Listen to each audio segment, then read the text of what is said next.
Hey, we started on time. Just throwing that one out there. All right. So, in the continuing saga of Melkar versus everybody, um, well, his former adventuring party managed to escape his clutches, severely pissing off Strahd, as Vampire Melkar was subsequently banished to his crypt for a while. In the meantime, as all of that was going down, and conveniently enough, the player for Melkar had to duck out for a bit. Um, the rest of the party regrouped and stopped by the town of Kresk to pick up another ally in the form of Isaac Strozny, former guard captain of Vallaki. And on very little rest, meaning still on the same day that the group was originally routed by Baba Lysaga and Melkar, they returned to the swamp. And upon catching Baba Lysaga unawares in her bathtub full of blood, they launched a surprise attack with a trio of close quarters combatants barging in and essentially pinning her in the corner and making pretty short work of her. No.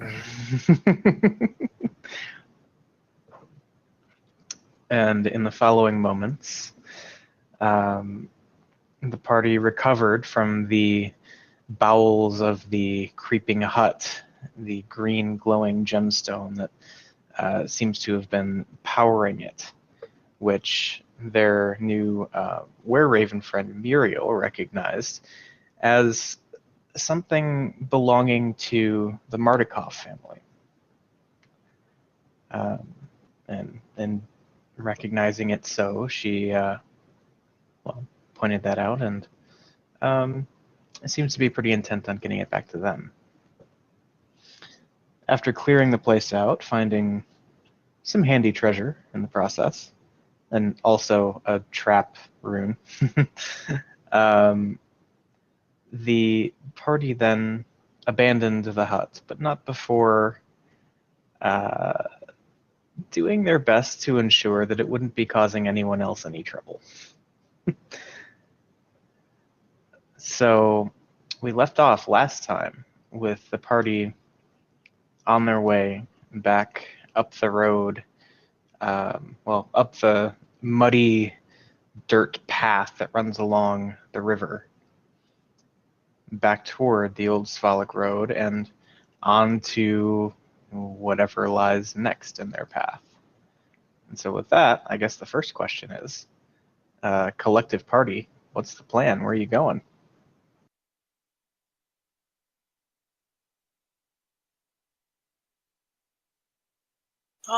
I was thinking we'd head back to the Abbey and rest and then head back out to our goal of the Amber Temple.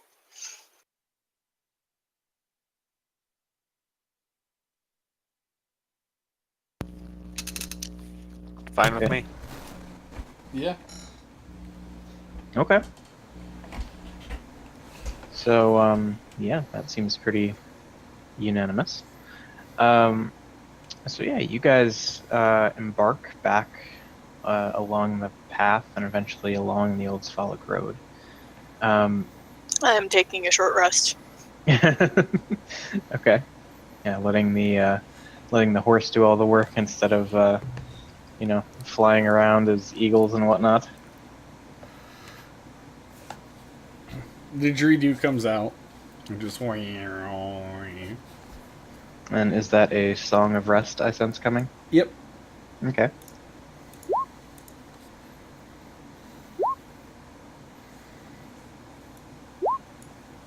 Ooh. Ugh. It's a Those D8. hit dice. Yeah. You get a free D8 as well. It went up. This level. We guys leveled up. No. Maybe.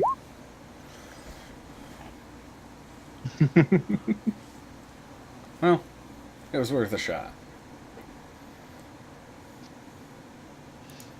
So, yeah, if anyone else would like to roll some hit dice and get back some HP, now's the time. I'm actually pretty good.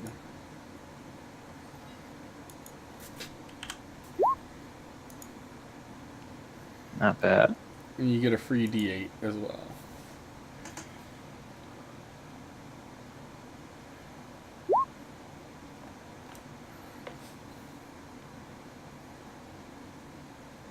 Perfect. Everything back.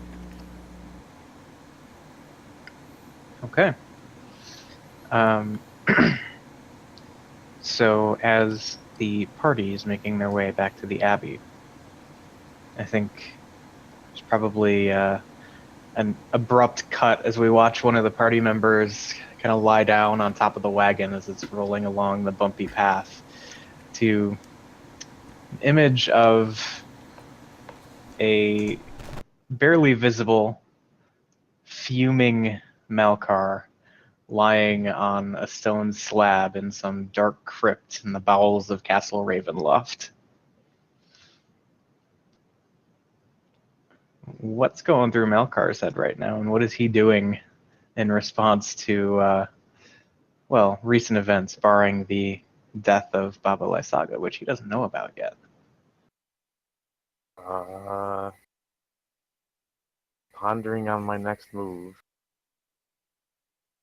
Okay. And is there anything that I should know as DM about what you're pondering? You can feel free to, whisper or whatever if you need to. I'm not 100% sure myself yet. Okay.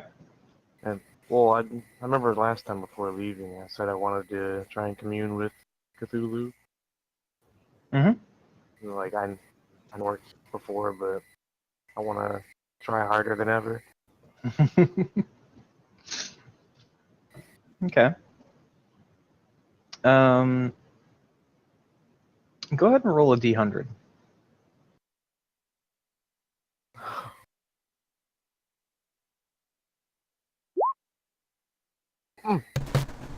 Damn. Okay. We'll come back to that in a minute. Alright. So, as the rest of the party then rolls back into the small little co-op town of Kresk, what's the plan? What are you guys doing?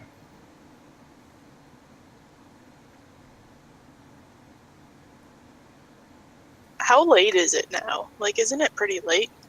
Yeah, it's well past dark by the time you roll into town. Probably a couple hours after sunset.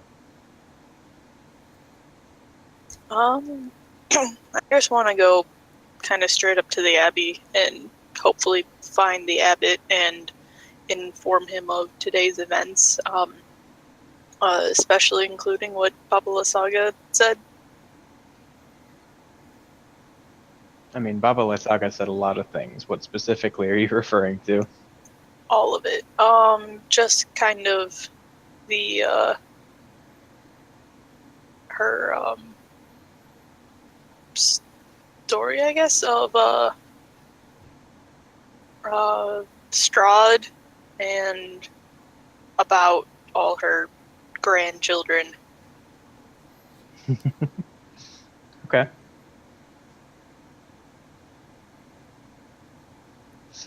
All right. So yeah, is there anything else you guys are doing in town before making your way back up to the Abbey?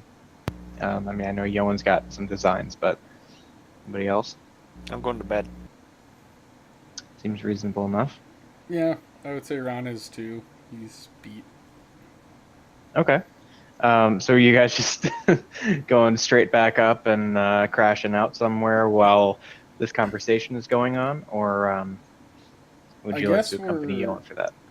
Oh, I'm gonna go back and just crash with the kids. Okay. I'll follow Yoan around for a bit. All right. I'll go use my bubble. Mm-hmm. Cool. So Ron disappears off to the hospital wing where you guys have spent a few nights at this point. Um, finding the room about halfway filled with kids who are at this point mostly fast asleep. I think um, you do find um, the one child who was at one point infected with lycanthropy, kind of still sitting up, legs crossed in bed, just kind of staring out one of the grimy old windows of the room.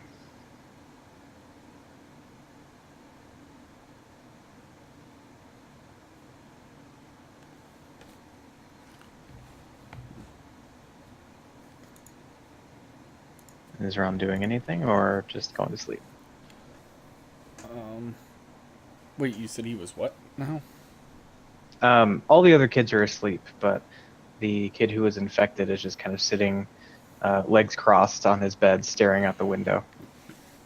Um, I'll stare at him for a minute, and if he doesn't do anything, then I'll walk over and say, "Hey, what's going on?"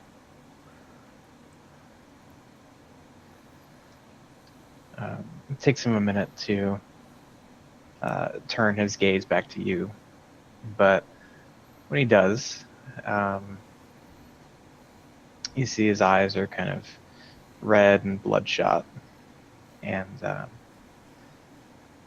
he just says, "I can't stop thinking about it." About what? What the wolves made me do? Um, well, is it something that you want to talk about? It might make you feel better.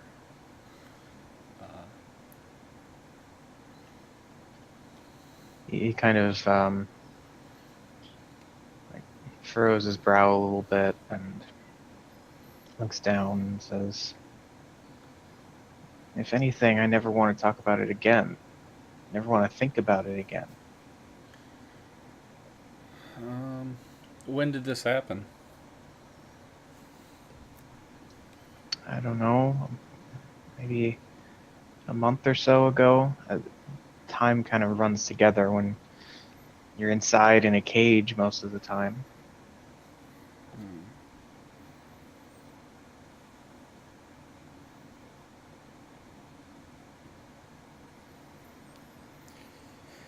Um, well, unfortunately, I can't help with that, but well, I've seen some things. I've had experiences that I don't wish to ever have again, if possible. What I do that helps me is I just don't take life too seriously. You know, it's all just a game at this point.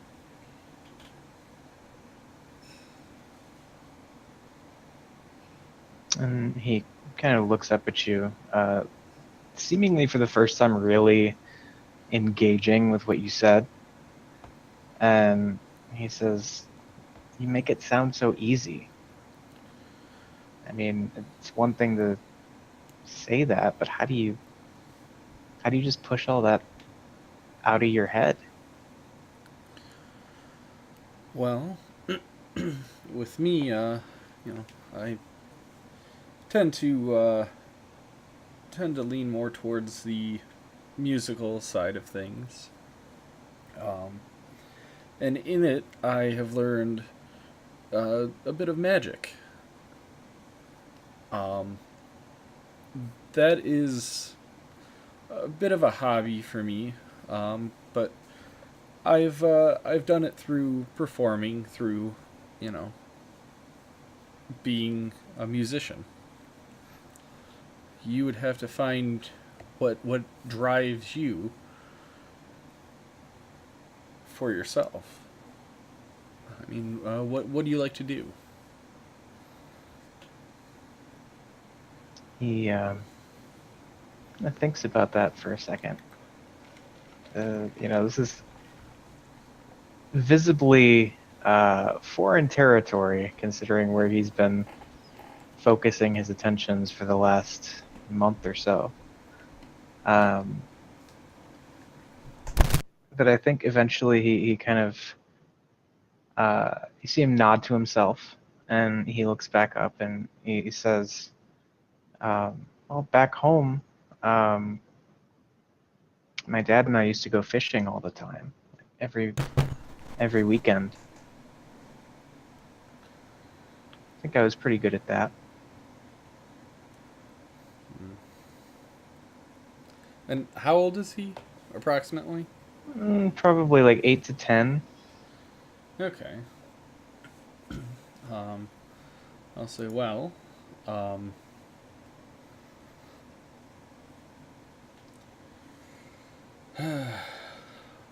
what I can suggest, at least for now, is, and I'll reach in my pocket and I'll pull out 5 gold and give it to him, and I'll say, I know they don't take money down there, but see what you can do with this to get yourself a fishing pole. And I'll work it out with the abbot for you to be able to go fishing sometimes. And use that to just clear your mind, just relax. Live in the here and now. Live for the fishing.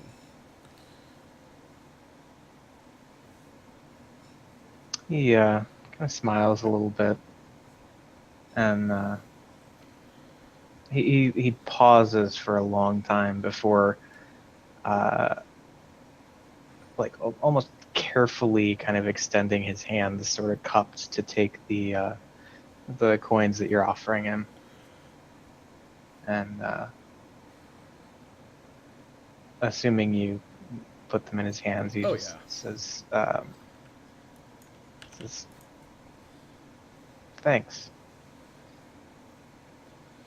And let's see. I think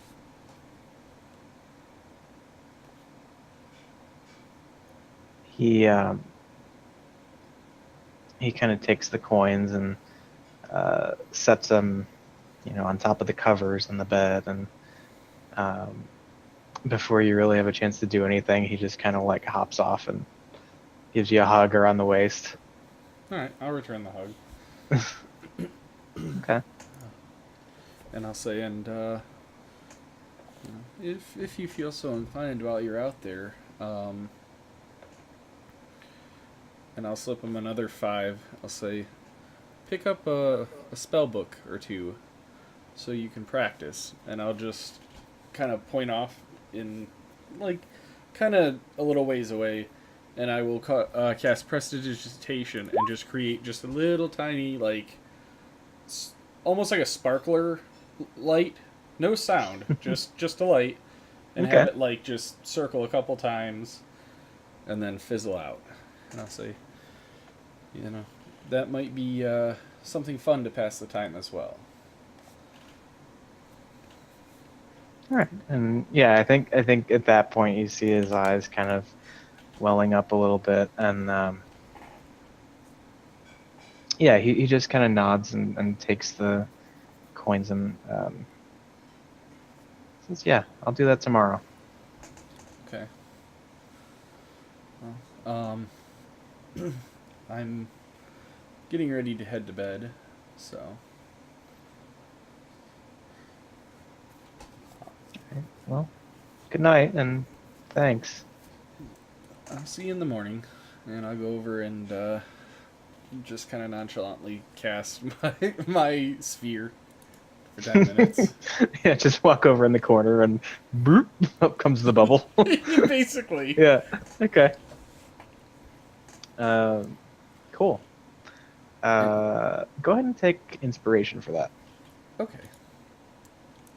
Cool. And Ron is actually going to go in there and, as is usual, hotbox it, but for the reason of the other part of what helps Ron forget is the drugs. Being stoned off his fucking ass. Obviously, Yeah. he didn't want to say anything to the kid about drugs, but Yeah. you know, the kid asking those questions kind of brought some memories back for Ron, and he wanted to suppress them again. Yeah, no, I think that was an interesting interaction there. Knowing Ron's history and everything, his background. So yeah, that was a cool little interaction. Good job. Thanks. All right. So then I guess let's hop back downstairs to Yoan and Dane as they are having a conversation with the abbot. Probably picking up like right in the midst of it.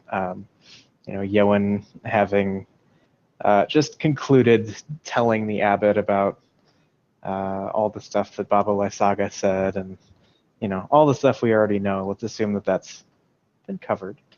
And is there anything other than straight relaying of facts that Yoan would like to do while you're here?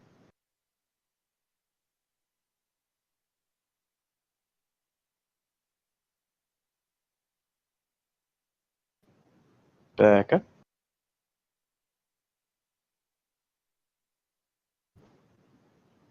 Can you guys hear me?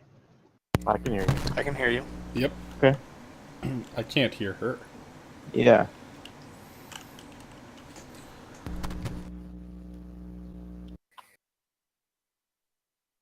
Discord says she's AFK. I'll ask him if there's a place around here where I can get better armor.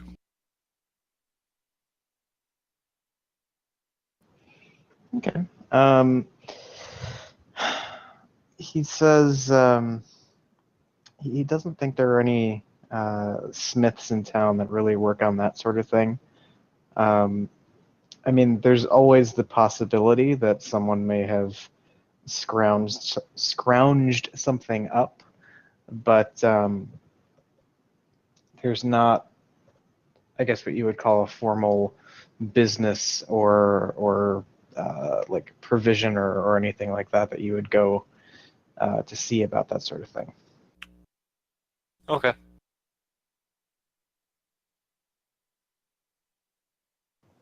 Okay.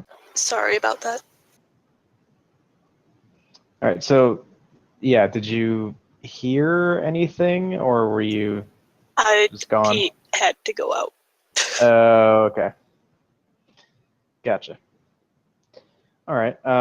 So yeah, I was just saying that we'll probably pick things up after Ron's scene with the kid, like kind of in the midst of your conversation with the abbot, you having just relayed all the factual stuff that everybody, well, almost everybody already knows. And I was wondering if there was anything beyond just kind of recounting the events of the day that you wanted to do.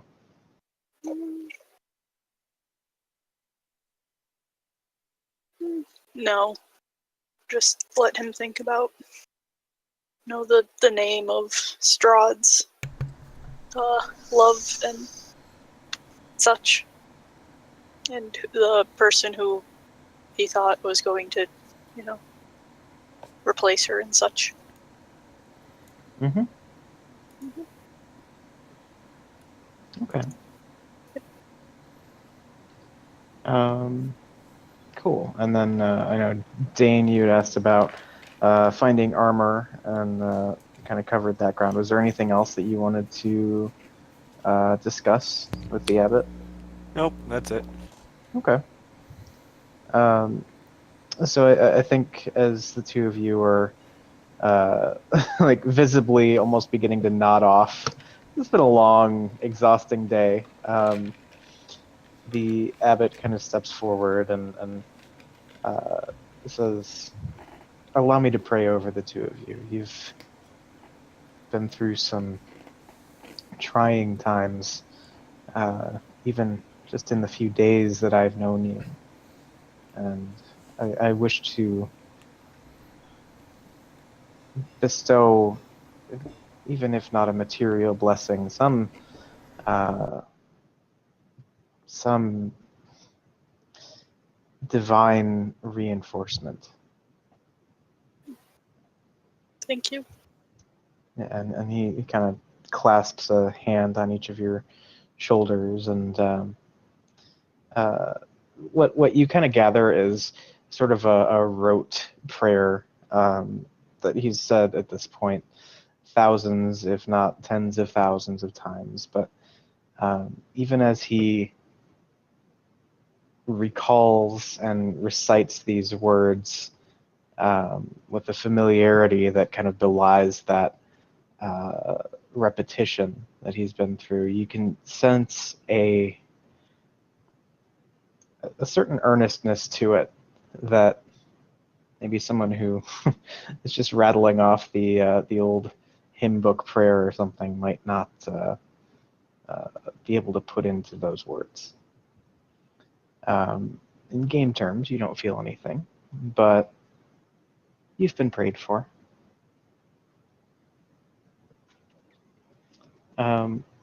Okay, so if there's nothing else, I think you guys can go off to bed. I have nothing else, so. Okay. All right. So yeah,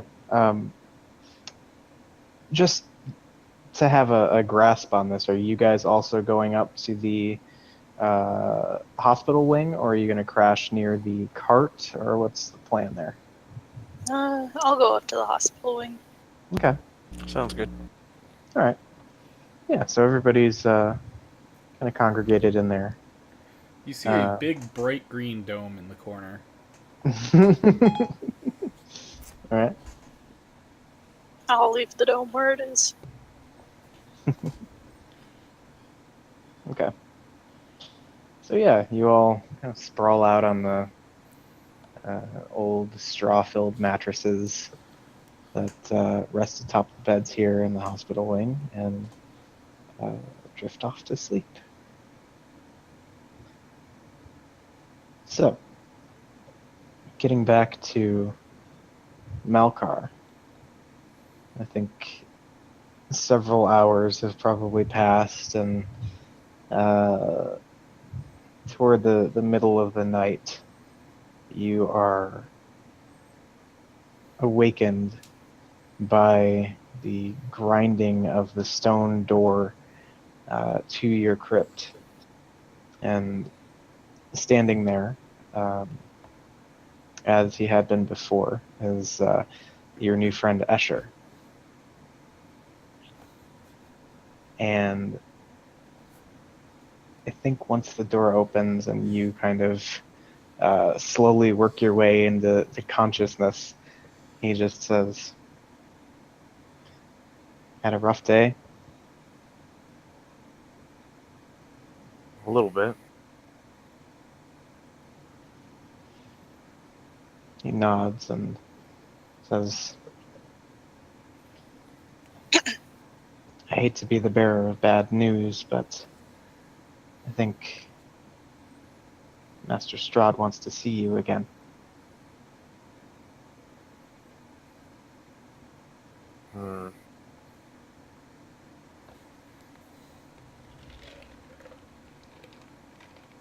I'm curious, why doesn't he ever send you off to battle?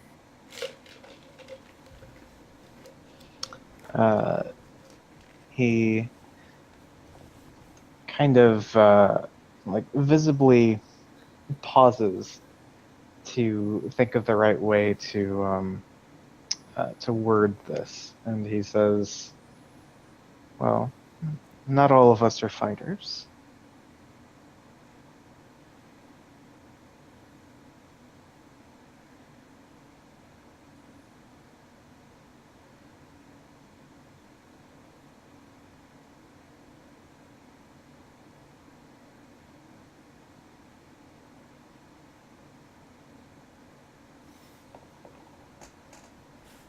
Any response, or just kind of staring at it?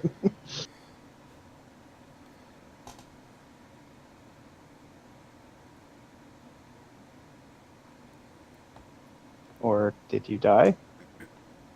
I think he died. Hello? There you go. Yeah, hey. I'm on my phone now.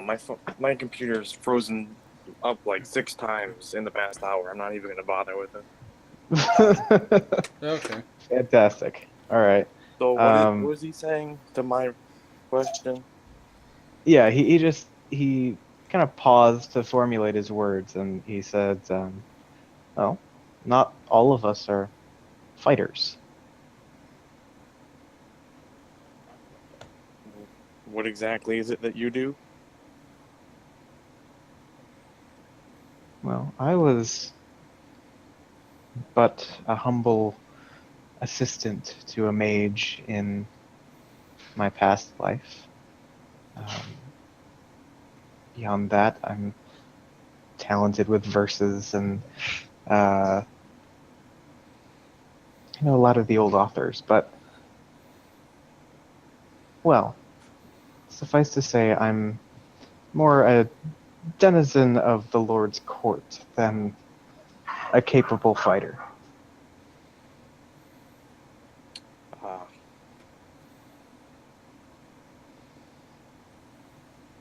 I guess one last question. Rip. Rip indeed.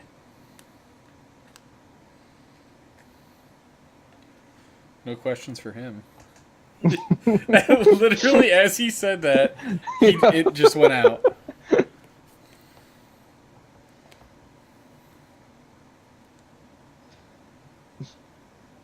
Hello?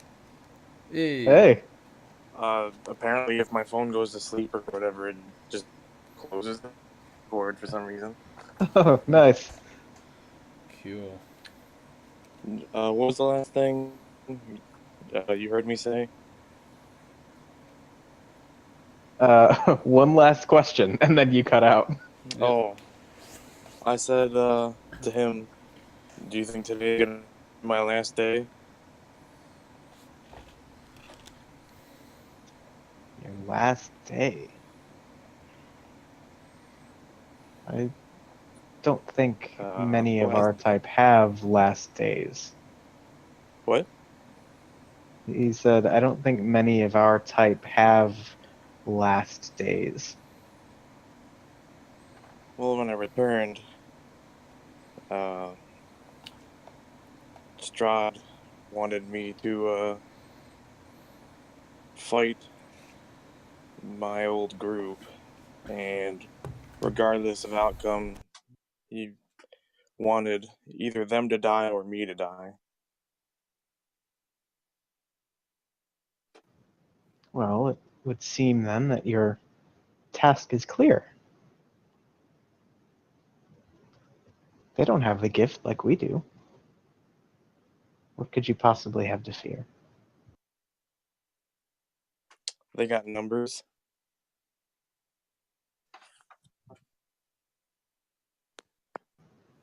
Don't sell yourself short.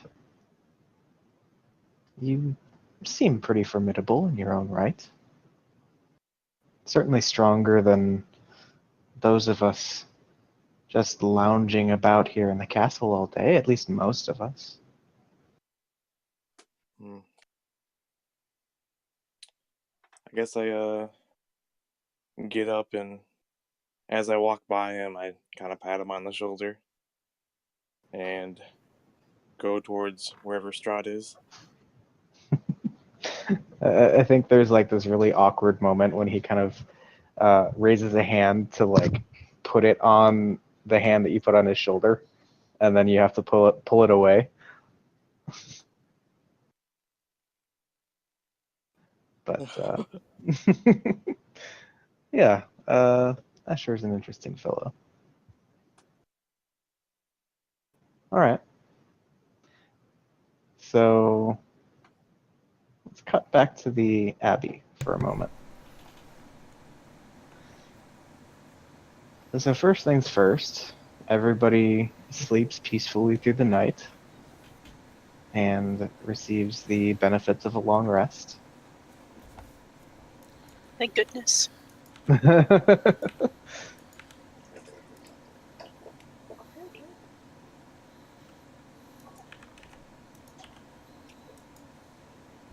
um, and yeah, I mean, I think it's not a super late start, but obviously you didn't get back until a few hours after dark. So, say by 10 o'clock or so, you're all awake and prepared and ready for whatever today brings.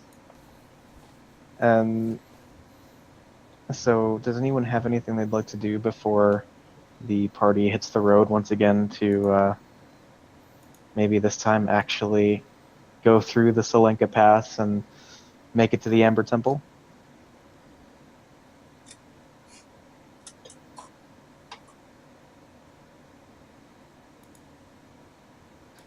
Maybe not. I'm thinking, what's that? Okay.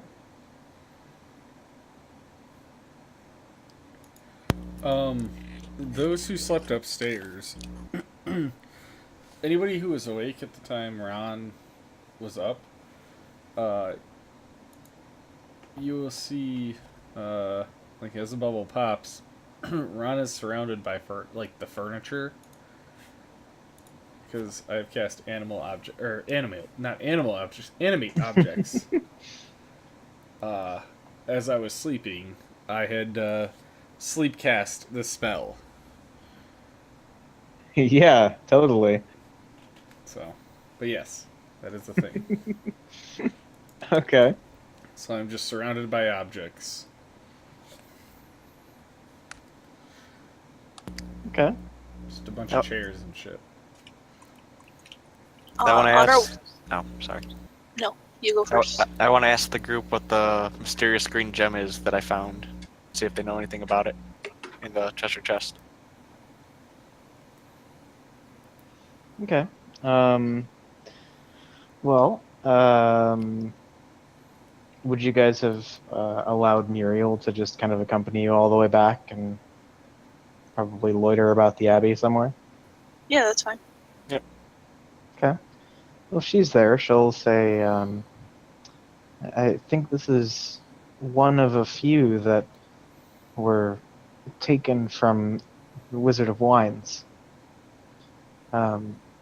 Last time I spoke to Danica and her family, I had heard something about some druidic ritual in an attempt to destroy the place and run them off the property. Something about a tree blight and all sorts of crazy animated vegetation. Yeah, we helped them out with that. I just didn't realize that they had more than one of these missing. She says, "Oh, well, my cousins can be secretive at times. Um, sometimes too much so for their own good. From what I've seen, I think you can all be trusted, and well, from what I've heard, the family is missing. Well, they were missing a total of 3 of these gems. From what I gather, one of them was used in fueling that tree creature that you apparently dealt with already. The second, fueling some other twisted hybrid between a tree trunk and a hut that we found, and Well, I haven't the slightest idea where to find the third, but I'm beginning to sense a pattern here, aren't you? Well, they're all with unnatural tree things. Right. So keep your eyes out for that. Will do.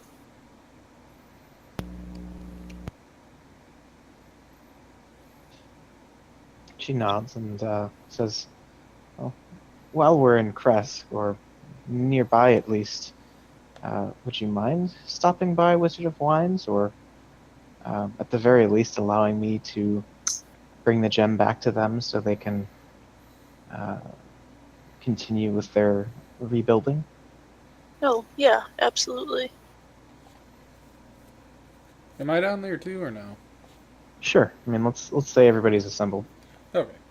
Um, I'll say, well, we could just fly it over to them.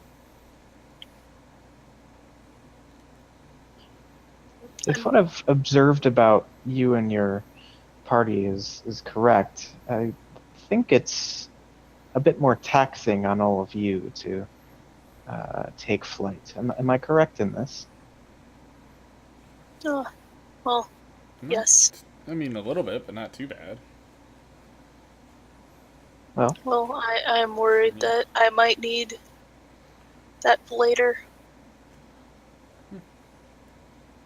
Okay. Well, we can just take the we can take the card over there. It's well, only a few. Isn't it like just like a few miles away? yeah, like, I mean, I'm not looking at the map, but I think it's like 2 or 3 miles. Yeah. But yeah, she says, or if that's too much trouble, I could fly it there myself and regroup with you on your way to the temple. I know that will be something of a longer ride. But Yeah. You know what? Let's all go because I wanted to talk to Danica anyway. She was supposed to be rounding up the group of, or rounding up the family to come to the Abbey, and I haven't heard anything. fair enough. Well, So, then I suppose I will continue along in your company, and we will all journey down there together. okay. Sounds good. Okay. Welcome to All right. So, yeah, the party assembles and begins once again, striking out on the old Sphalic Road out of Kresk, and eventually turning off down through the woods and over a path that at one point they had to Yeah. leaf blower clear of rogue vegetation and such. Is Strahd staying in Kresk now? Yeah, that is a worthwhile thing to address. Although he definitely enjoyed his visit to the swamp and uh, helping with dispatching what he perceived as a loved one of Strahd's, he still kind of views the Ember Temple as, at best, a waste of time, at worst, a suicide mission. Okay. Oh, come on, it'll be fun. You're not there.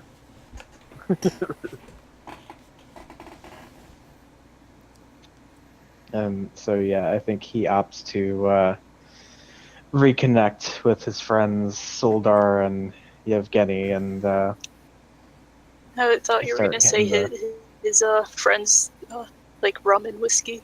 the. Well, that's Jack and Jim. Jack and Jim, yeah, Yeah. Well, they're and close the captain. by.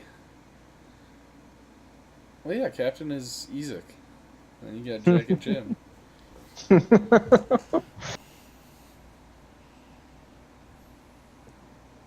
But yeah, you were saying something there, Taylor? Um, No. Just Oh. Sorry. Okay, well, go ahead. I'm gonna cast this while we're traveling. And keep an eye out for Malkar. locating a Okay. Malkar. Yeah. One Malkar. Okay. Well then, I suppose this is a good point to jump back over and see what's brewing in Castle Ravenloft. Oh boy. Just zooms out of Kresk to like a bird's eye view, and you just see me with like big old bat wings flying over. You are the loading screen. Okay. So I think we can jump to a scene where Malkar is once again standing beside the massive dining table of Strahd's uh, hall here. And Strahd is beginning to sort of explain at least what he knows of the situation. And he tells Melkar, according to my sources, your former companions have returned to Kresk and seem bound for the Ember Temple. You know of this place, yes? I believe we've discussed it before. Yeah, I've never been there, but I know of it. Well, and he pauses to take a sip from his goblet, which you notice has never been allowed to go empty. As soon as he gets anywhere near the bottom, it seems that Cyrus is there to top it back off from a pitcher that he just holds in his hands at the ready. Cyrus is the Mongol folk person, right? Yeah. Okay. But after that long sip from the goblet, kind of savoring it, he says,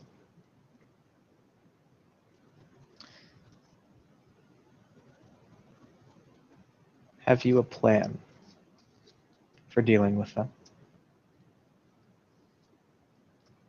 Well, I heard Namor Temple is supposed to be really dangerous.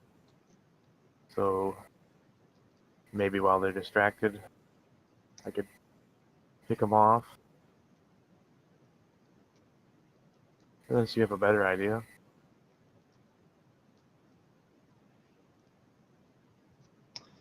He looks distractedly off to one side where um, there is someone else seated at the table.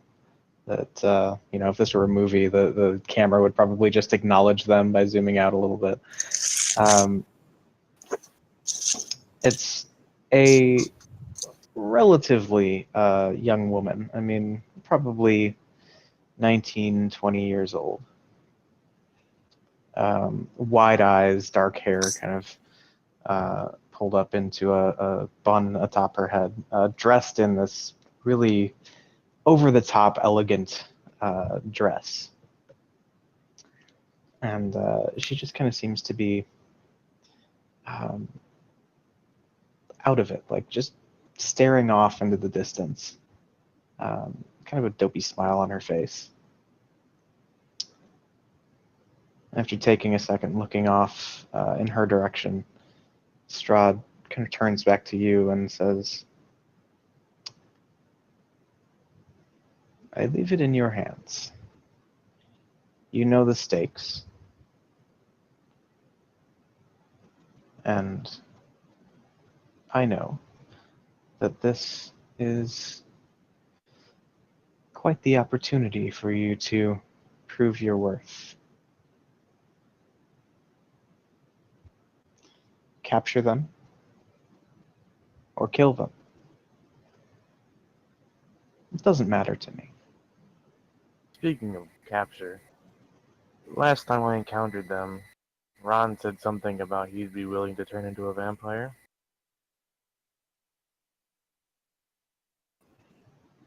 Well, be it by binds and subduing him, or by the, well, less violent and just more palatable means of convincing, I would be more than happy to entertain that notion, or at least to allow him within the confines of the castle, so that we may do with him as we see fit.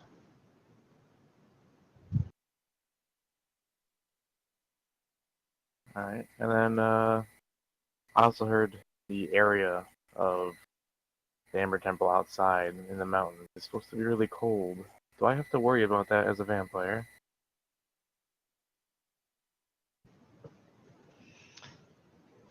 He, you see this little smirk appear on his face, and he says, well, the effects would certainly be lessened, but flesh is flesh, and frostbite is frostbite. You may be able to recover more quickly than you begin to lose limbs, but I fear that would catch up with you eventually. You wouldn't by chance have a spare warm jacket, would you?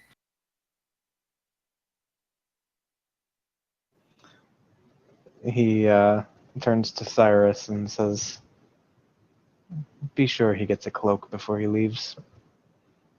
Cyrus just sort of nods, the little eye-shaped medallion around his neck sort of bobbing and lolling about.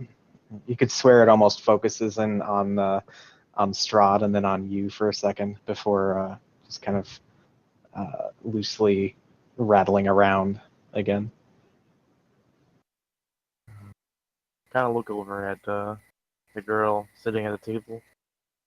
I asked Strahd, who is this? Oh, another girl from the village below. She's had her uses, but no, she is no Tatiana.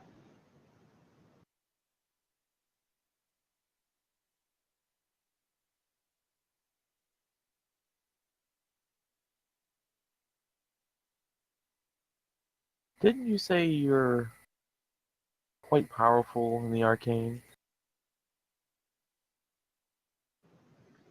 I've devoted a century or two to the study of the arcane, yes. Couldn't you just resurrect her? He stands up, the chair kind of squeaking along the floor behind him, and he strides over to get eye to eye with you and says, do you think that hadn't occurred to me? Do you think I would spend all of this time looking for some piece of her that may still be around, if all I had to do was pull together some spell components and utter a verse and bring back the love of my life? You really think that little of me?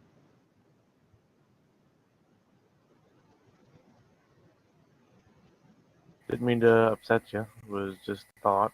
Wasn't sure what you've tried. I haven't been there very long.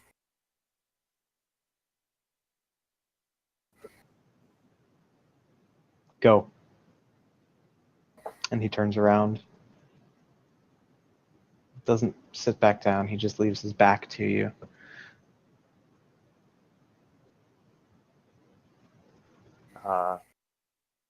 I walk out swiftly and start looking for Cyrus. Okay. And yeah, you are presented with a pretty nice, thick winter cloak before you make your way out into the gray, kind of drizzling Ravenloft courtyard air. And,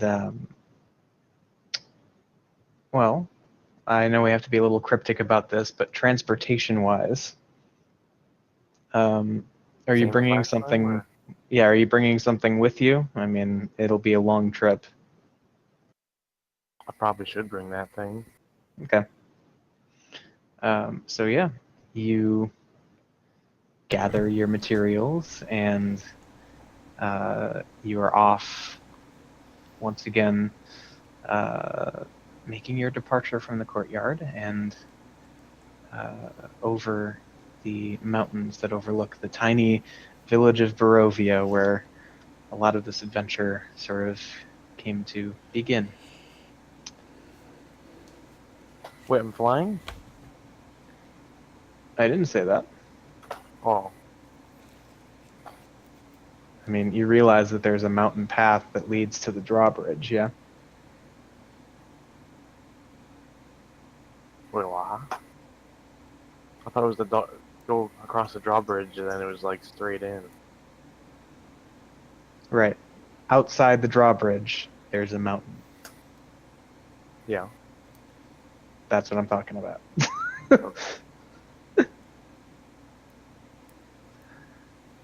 Okay. So, getting back to the rest of the party, we'll say you arrive at Wizard of Wines without any real issue. And I think you find the place still pretty much in one piece. You know, the early signs of regrowth visible around the vineyards, and the winery itself still standing about a half a mile into the property. But as you ride up to the building and someone gets out and knocks on the door, I do. there's no response.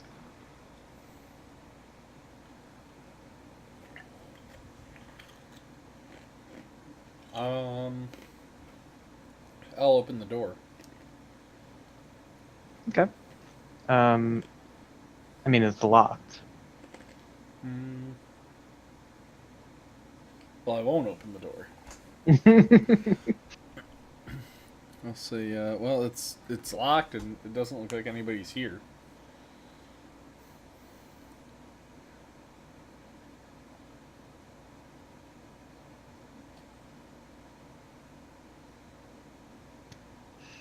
And yeah, I think Muriel comes over after, you know, peering in the window and kind of backing up to look at the roof and everything, maybe looking for roosting birds or something. Is she still naked, or did we get her clothes? I think she was able to find something. Okay. All right. At the very least, you know, by the end of your stay at the Abbey. Okay. I don't think the abbot would be too happy about like this naked old lady just walking around the place. Yeah. Okay. I just wanted to make sure because that would weird picture. All right. Yeah, no, I think she's probably got some sort of travel clothes. Yeah. So she backs up and looks at the roof, kind of peers around, and she says, "Strange. They haven't informed me of any movements." Can I change my locate creature to Danica? Sure. So, yeah, I think, let's see, that's within 1,000 feet. Are you able to change it like that? Yeah. It doesn't say I can't. Well, hold on. I'm not against it. I was just curious. Yeah, because let me take a look at this.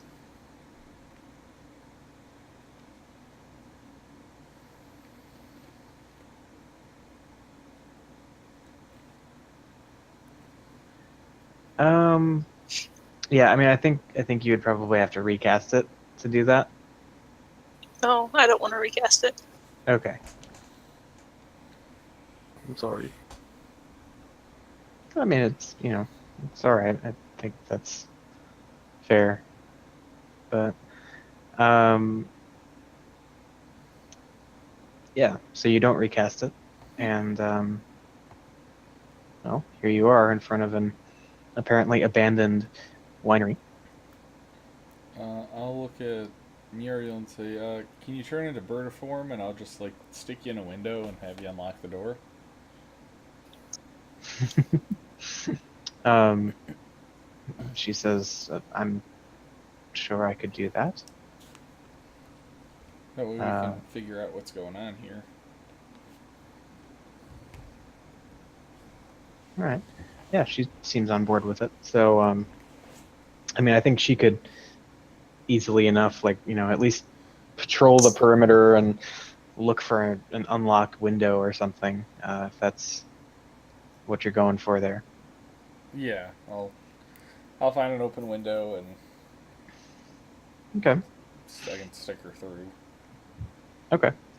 Um, yeah, and so, it takes a little bit of poking around the outside of the winery, but um, yeah, eventually you find an unlocked window and slide it open, and as she kind of disappears into the interior of the winery, it's not more than 30 seconds or so before you hear the sliding and clicking of the lock, and it swings open.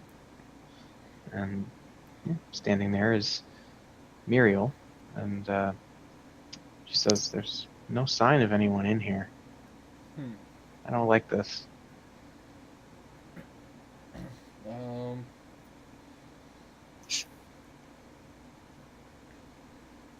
Can we Damn it. find a note or something? See if they left a Yeah. note somewhere?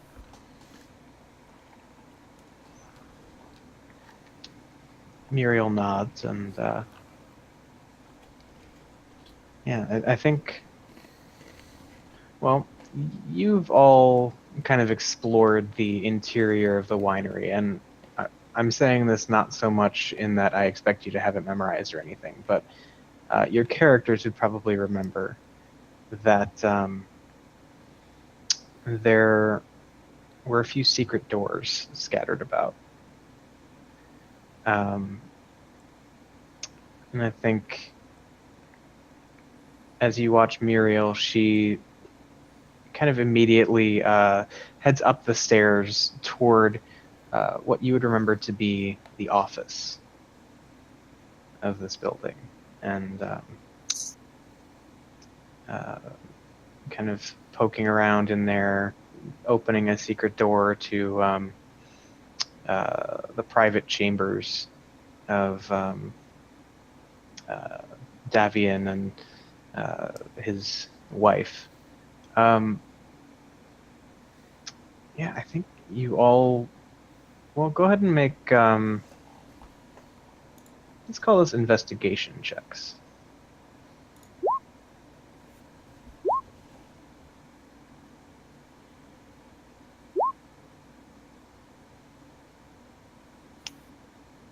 Okay. Um, yeah. So I think what you see is scattered about here are not so much overt messages or anything of that sort, but there are what look like clumps of straw and hay. Um, Something that seems a bit out of place in here. Is it like the same stuff that was in the scarecrows? That could be. Like, does it look like? Because we haven't seen any straw or hay around here. Yeah, not really. I mean, it's all, grapevines and the products of such things. So, But those scarecrows were the only straw and hay we've seen. yeah, I mean, apart from maybe a few outlying farms outside of like the village of Barovia, Yeah. that's, Okay. that's a pretty fair assessment. Okay, now I want to recast Locate Creature to try and locate Danica. Okay. Danica does not seem to be within 1,000 feet of you. I will pass on this information. I'm casting a message to Danica, and I'm gonna say, Danica, where are you? Okay, you do get a response, and I think what she says is in the woods. We were captured, but the attackers fell apart on our way back to Wizard of Wines. Or, whatever you have to do to make it fit in 25 words. I think that's at least reasonably close. Okay. I will say they're on their way back. They're in the woods. They were attacked by fucking scarecrows. They fell apart though. So, I look over at Muriel and say, "Do you have any knowledge of where these scarecrows are coming from?" Eric, wasn't there something about like scarecrow stuff with Pablo Saga? The entirety of the ruins of Perez was like dotted with scarecrows. Nobody Oh. got close enough to them to determine if they were dangerous or not.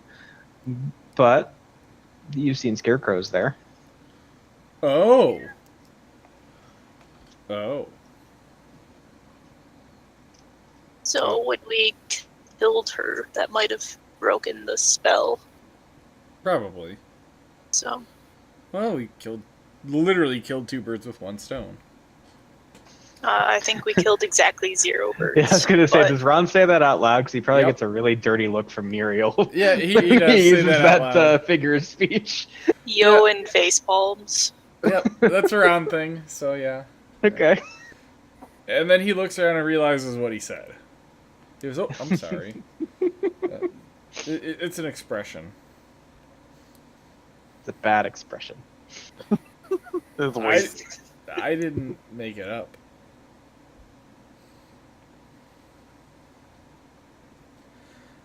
Either way, we should prepare. Do you know where that stone should go? She says, I don't, but Davian should know. Okay. I guess let's make this place a little more welcoming for them. Okay. And I'll press the dissertation all the hay and straw and shit away. All right.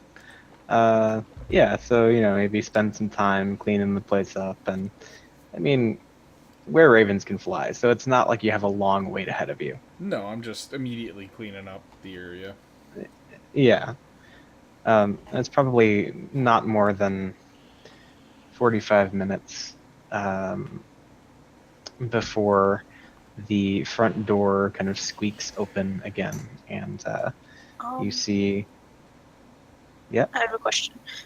Do I know the best way to permanently kill a vampire? Well, um, I think Rictavio said something about it. yeah, I mean, I think this is probably something that might have come up in discussion, but like is this something that you're trying to draw on for like right now use or? Yes. Okay, This is something I want to know right now. okay. Go ahead and make a history check with advantage because it's something you've probably talked about recently, and it's kind of a big deal given the circumstances. Um, yeah, so I think with that roll, you would know that there are different, let's call them tiers of vampires. There's a vampire in, so much as that's what it's called in the game. That would sort of be the master of a family or group of little v vampires. And these are the types who often have access to some pretty serious magic and that sort of thing. These ones in particular are known to be able to flee to a resting place, even when their physical form is pretty badly beaten. And a lot of folklore suggests that the best / easiest way of dealing with one of these is to force it back to its resting place or sneak up on it while it's in its resting place. And, well, there are a lot of things. You could stake it in the heart, debilitating it, and all of that sort of thing. Does it have to be a certain type of material to stake it in the heart? It has to be a piercing weapon made of wood. Okay. How about a big flaming sword? They don't like sunlight very much. So my spear that I picked up, can I start start shaving the bottom of it into a point? Yeah, let's make a check to see how that goes, though. I'm not just gonna give that one to you for free. Isn't it a magical item? Yeah, are we talking about the blood spear? Yeah. Can I not whittle it? It is a magical item, so you would at least have a very difficult time of it. I think Oh, okay. it's doable, but it would be extremely difficult. You could always just whittle a piece of wood and then just tie it to the end. Yeah. Fashion I like a trident or something. I think I'm gonna head out around Wizard of Wine's area and pick up a nice sturdy piece of wood and fashion it into a stake. Okay. Yeah, that's easy enough to do. Okay. Still gonna have you make a check just to, see how that goes. Let's see, what's a good stat for this? And then I want to tie it to the bottom of my spear. Okay. Let's call this. I think that's a survival check. I mean, you're fashioning an implement out of some stuff that you can kind of scavenge for. Okay. Yeah, I mean, it seems serviceable. I mean, it's not like making a wooden stake is the hardest thing in the world. Just make sure it has a pointy end. Yeah. So, yeah, you have a wooden stake. Tied to the bottom of my spear. Okay. Yep. Now you can continue. Okay. So, yeah, after 45 minutes or so of kind of milling about, cleaning the place up, the front door squeaks open, and in comes the entire Mardukov clan. And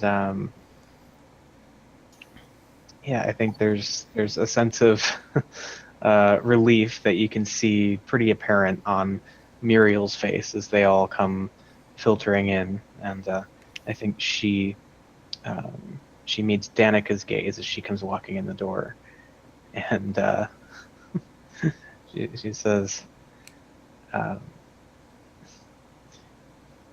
"So, you let scarecrows catch you? Becoming an old lady like me, I can see." And there's this kind of awkward pause before the two just hug and kind of chuckle at each other. Um, I look over to cast some smart-ass remark at Malkar, but I realize he's not with us. What? So instead I cast message to Dane. And I'll say, is this old lady a little batty, or what? Maybe a little. Just kind of chuckle.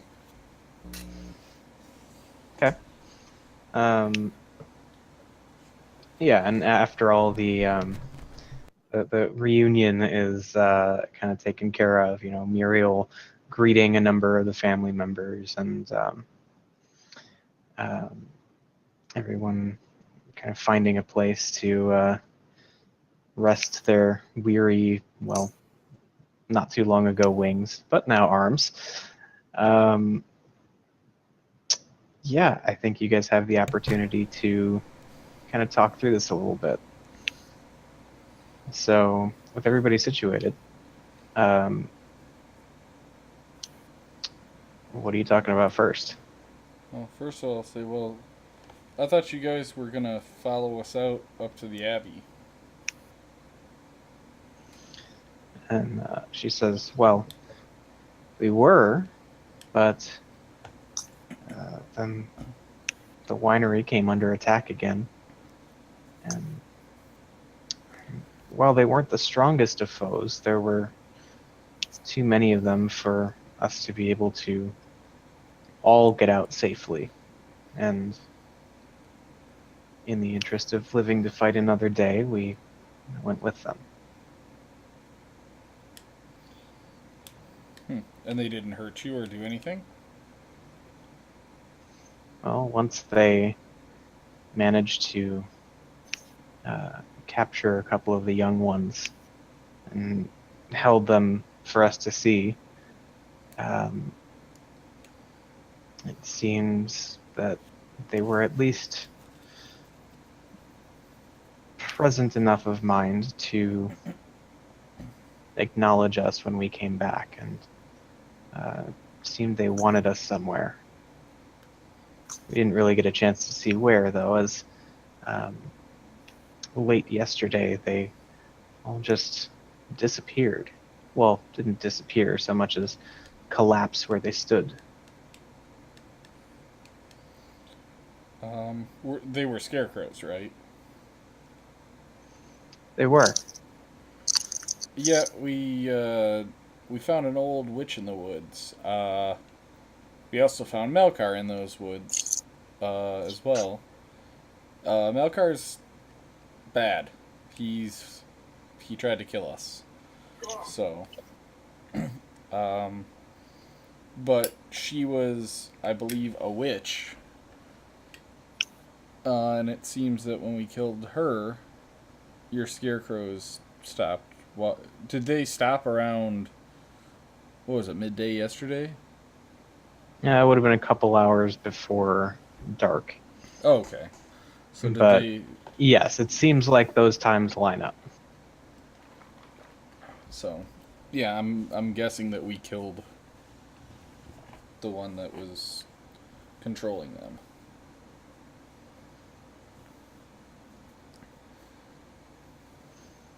Well, it's good to know that we're a bit safer, though. Wish we would have known about this earlier. She kind of looks over at Muriel, suggesting, like, hey, wasn't it your job to keep an eye on Perez? Uh, um, you can't give her too much crap, because if it wasn't for her, I probably wouldn't be here myself. Like, now. So, really? yeah.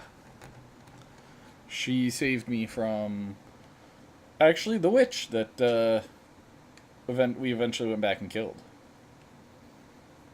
And her nasty hut, which we coincidentally found something that might be of interest to you guys.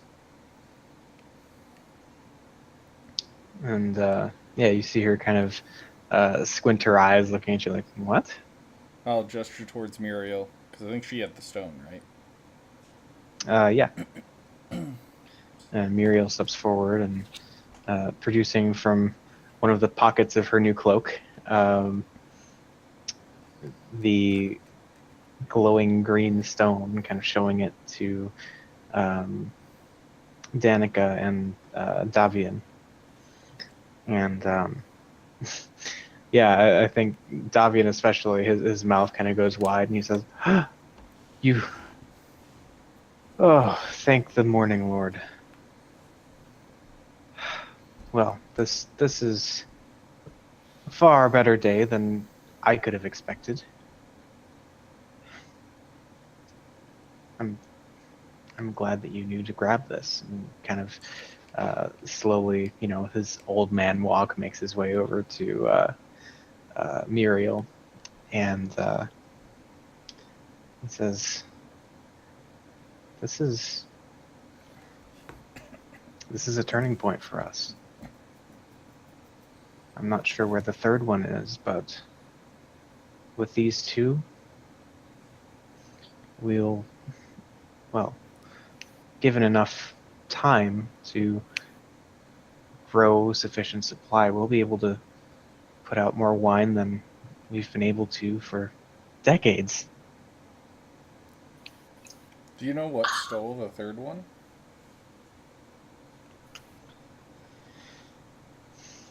And he sort of sighs regretfully and says, I don't. Um, How long have you been missing it?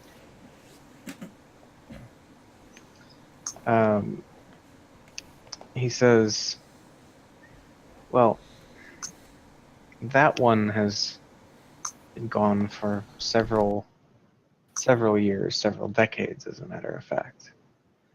Um, the other two, well, we were lucky enough that most of the times when they disappeared, they only managed to travel as far as Yesterhill or the woods around Kresk, but this last time was different, and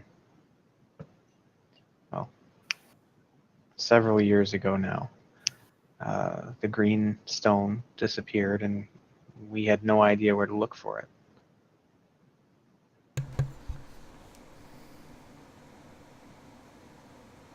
Well, the one was in the giant tree that's down the way. The other one was in another giant tree. Do we know of any other giant trees around?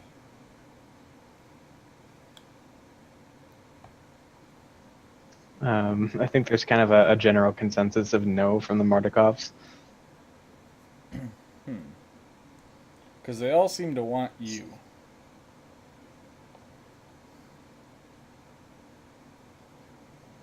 Well, it would make sense that they're drawn to one place in Barovia that somehow manages to defy the strangling essence of death.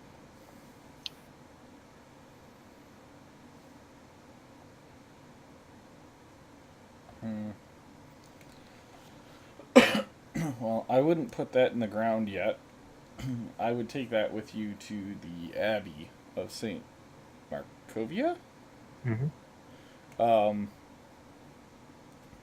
And I would say there you will be safe, but right now Malkar could sweep in and wipe you all out with next to no issue. The abbot will protect you.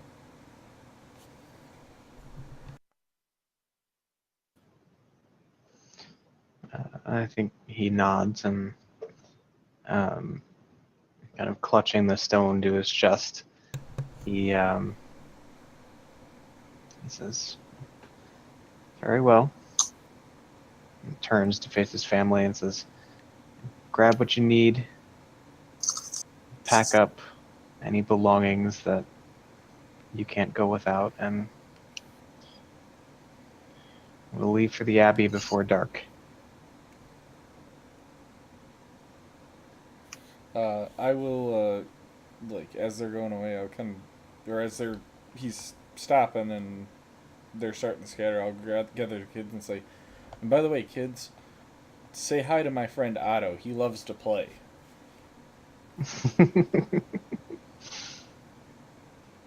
Okay, yeah, and the younger kids kind of uh, they look at you quizzically, but like smiles on their faces, like, "Oh yeah, he's nice." So, yep, that's all. Okay. Um, yeah, so as the Mardikovs kind of set to packing and preparing to head out once again, is there anything else you guys wanted to do while you're here? No, we should probably head out soon.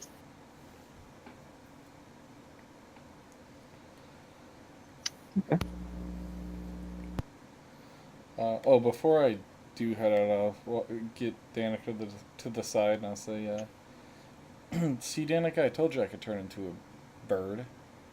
I still want you to teach me how to turn into your type.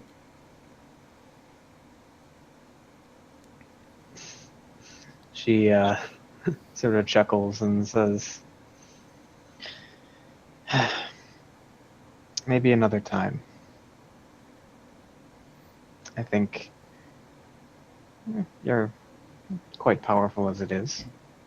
If you're able to fight off the witch that had me and my whole family kidnapped." Truth be told, I didn't do anything in that fight. That was all Yoan and Dane. In fact, I was telling them that I wanted to wait. But And yeah, she chuckles and says, "Oh, the wild tavern tales that will abound about the mighty Ron, hero of the ruins of Berez, who wanted to wait until the next day. Can't wait to hear those bouncing around the blue water someday." Uh, well,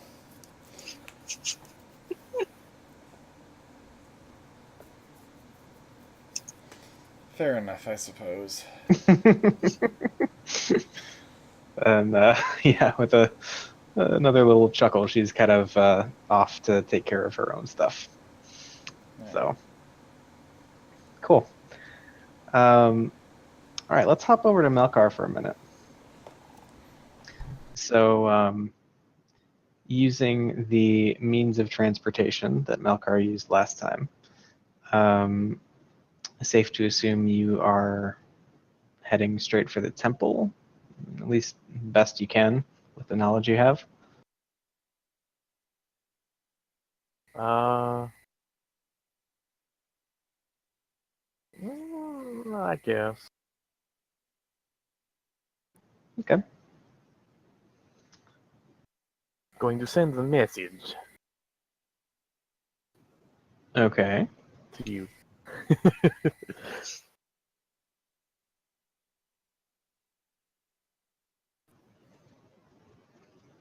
Okay. Well, while that's going on, um, yeah. So I think next, well, I suppose I should wait because there could be something here that would affect stuff.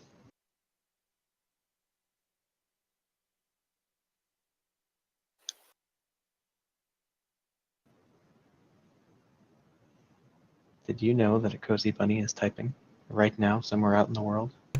Yeah,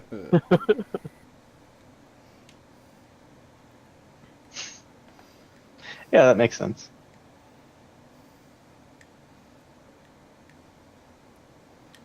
I would Okay. like to cast Shadow Word Pain on Cozy Bunny.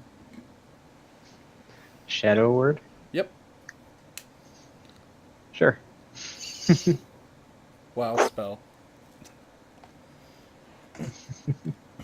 What? What? Okay. Yeah, Brown, that's easy enough to do. Cool.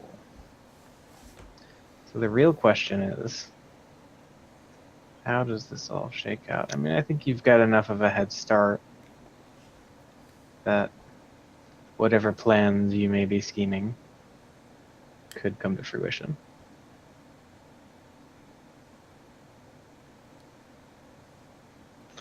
Okay. So yeah, skip forward a little bit as the party has taken off from Wizard of Wines, and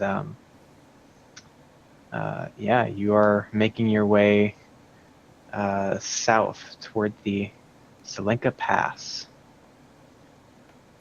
an area that you've heard a lot about, but as of, well, your adventures thus far, you haven't actually made it there. So let's see.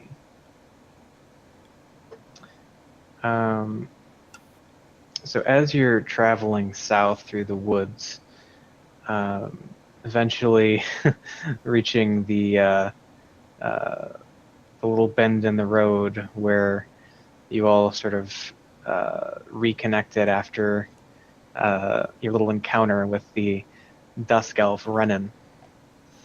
That You bastard. continue on. Yeah, you continue on for. What was that, Brown? I said asshole turned friend. Dead friend. Wait, he died? Again? I mean, they didn't know that. Yeah. Um, but anyway, continuing on past that for about a half a mile, you come to a space where the woods give way to snowy foothills at the base of one of these massive mountains that kind of form a natural border of sorts to Barovia. And um, as the wagon kind of rattles over this gravel road that kind of hugs the side of the mountain, climbing ever higher and growing ever colder as you progress.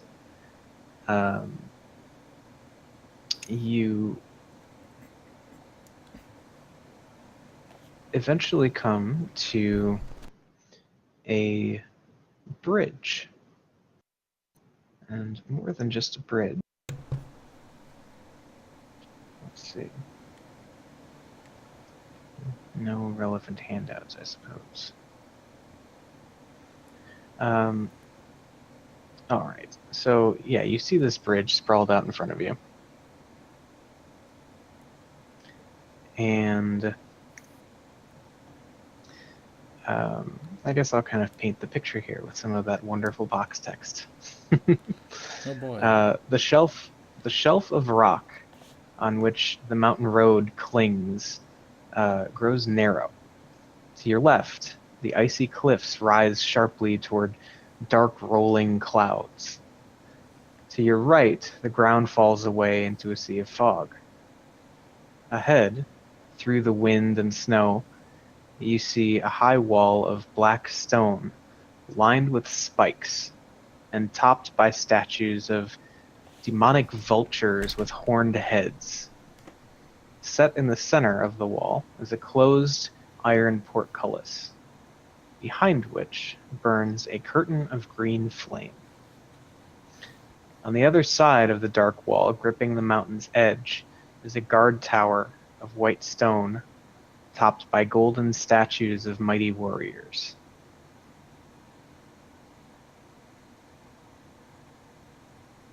Is anyone in the guard tower?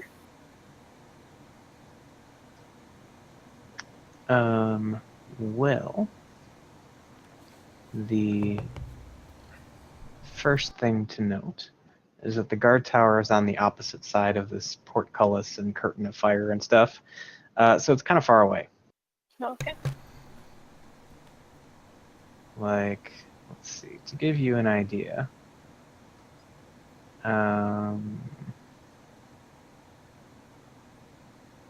Yeah, you can see the gatehouse, and then like way beyond it, probably another, call it a couple 100 feet down the road, you can see this this bridge that spans over, if your geography is right, the same river that the ruins of Brez lie next to, just a little bit further to the north. So, seeing all of this in front of you, what's the play?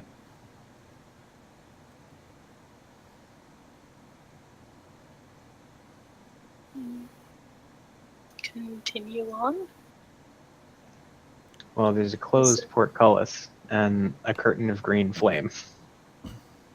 What I missed in the past 30 seconds to a minute? Just setting the scene. Okay. Closed iron portcullis, curtain of green flame.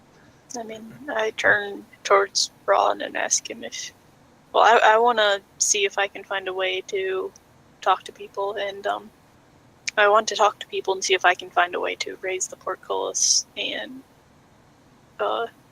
banish the green flames.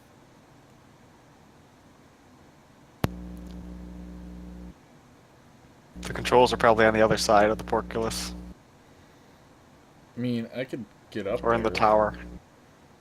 I could get up there real easily. Well, climb up there then? I look at you and I don't climb.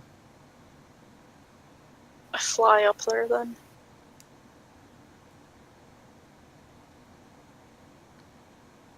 You said you two, or you thought me to? I told you to. We can ask Muriel. You could also ask Muriel. Yeah, she could probably do that. Literally have a Pokeball with a bird in it. At this point, that's what she is.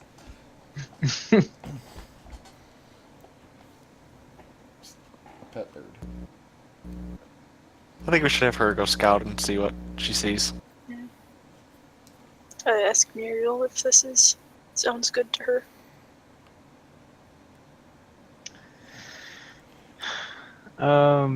Okay. So let's see.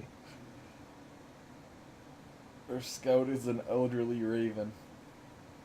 Yeah, make the old lady go and do all the work for you. Basically. Yep.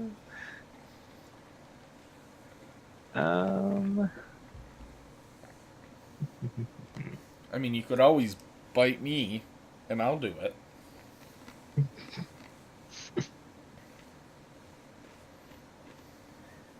Let's see here. I think. Well, I mean, who's gonna broach the subject and say, "Hey, old lady, fly over there and see if you can open I up will. the." I got it.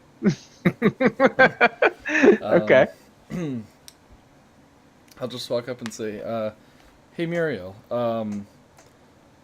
is there any way we can get you to fly up there and see if there's a switch or anything? The rest of us it's kind of taxing to do it. So, or if you want to, you could bite me and I can fly up there and do it. But it's quite taxing on the rest of us. Sorry to keep asking you to do this, but make a persuasion check. all right, I can do that. With my plus 13. All right. Let's see here.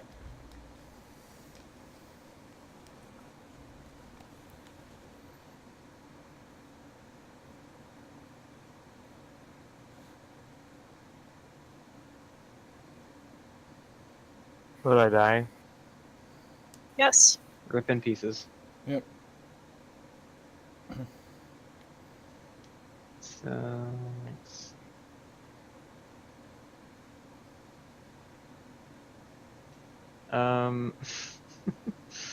Yeah, so I think Muriel kind of looks over at all of you, able-bodied young folk.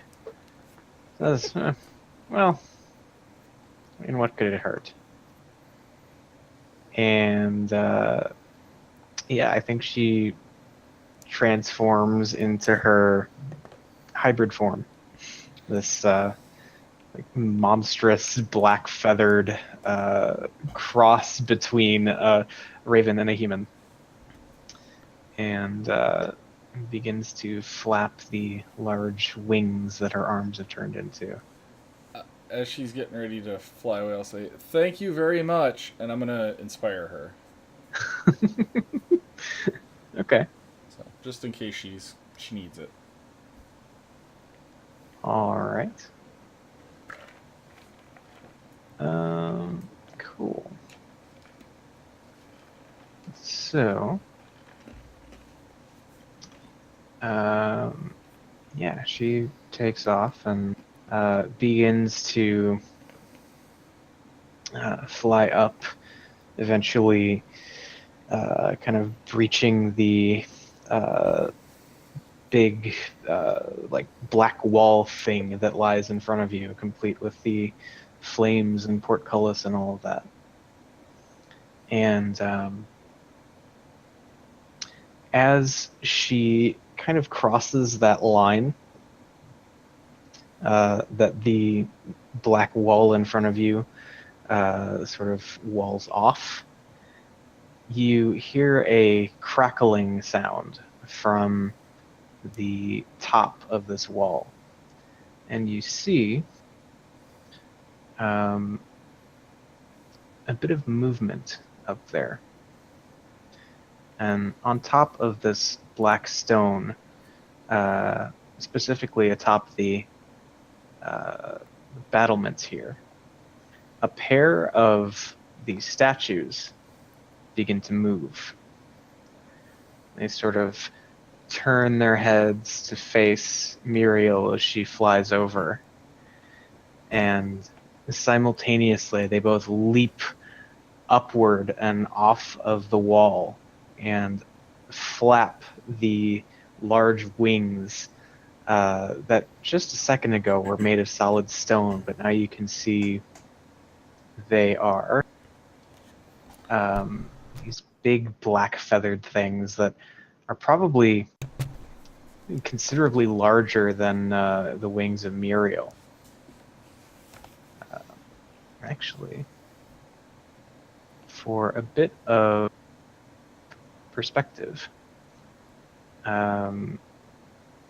each of these things is probably twice as big as Muriel. And I Classified as suppose large.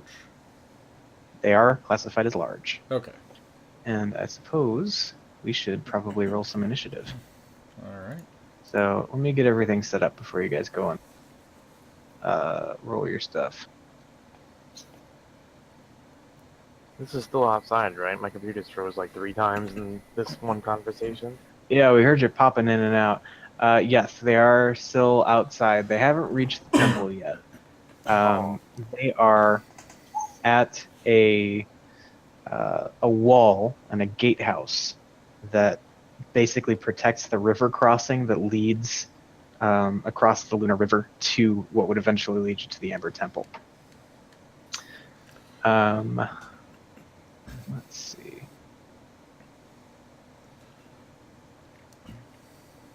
Are they ahead or behind me? They would be behind you. I was just let across this thing? Hmm? I was just let across this? Yeah.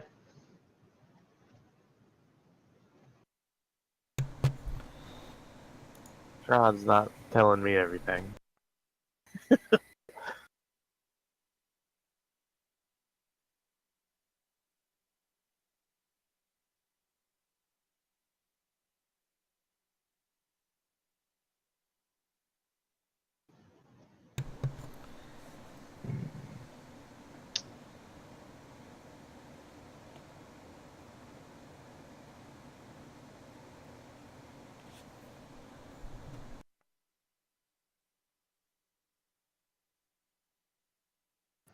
All right, yeah, if you guys want to take like a couple minutes while I'm getting this set up, feel free.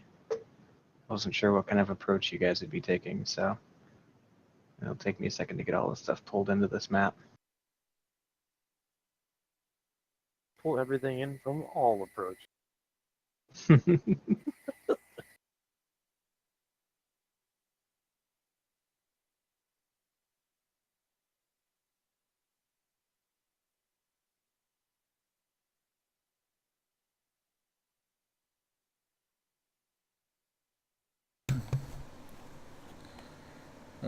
Just so you know, Eric, I swapped from the level up. You cut out. Oh, did I? Just so I know what. With the level up, I dropped Fairy Fire and picked Identify up. Okay. So, and then I whispered you the rest. Mm-hmm. You would take a spell you can't use. What do you mean? You need the pearl. I can still pick the spell up.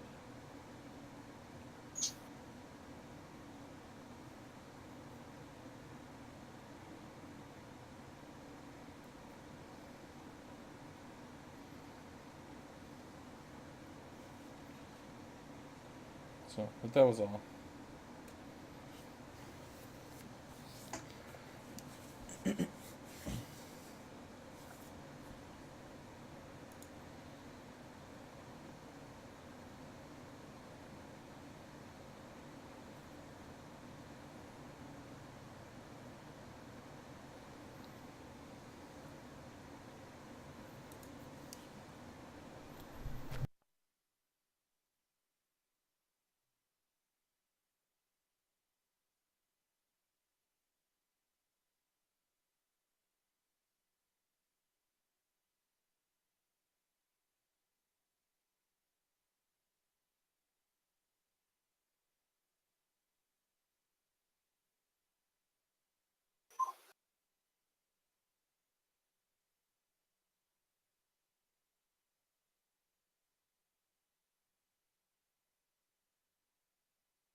Okay. Pull you guys over. Squeak. Pete, it's okay that there's birds outside. But squeak.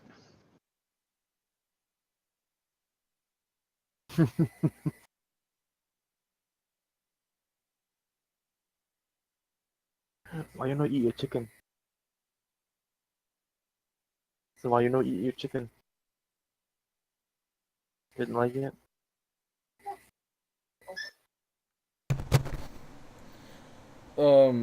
If I ritually cast Identify, do I need a Big pearl? components if they cost money.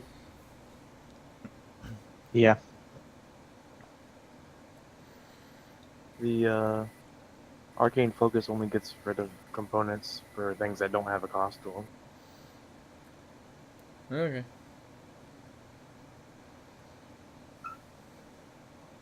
Could always take the pearl back.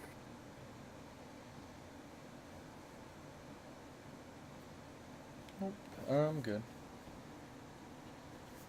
Come and get it, Okay. he says.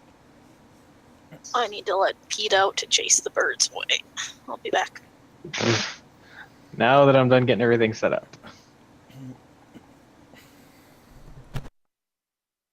I had an idea. I shall type it. Bullshit.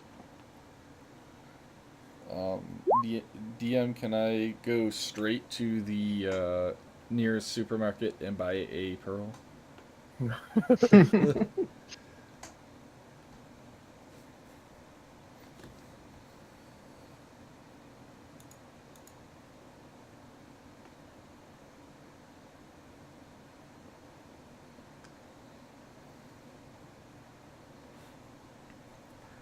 Oh, I'm staring at nothing, and shit. I didn't realize. I was like, Eric's Is it probably- all nothing, or can you No. actually see? No, I'm good. I didn't Okay. scroll.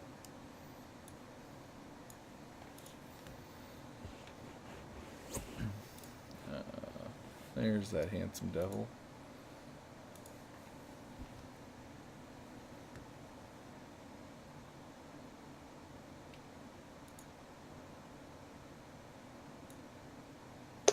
Okay.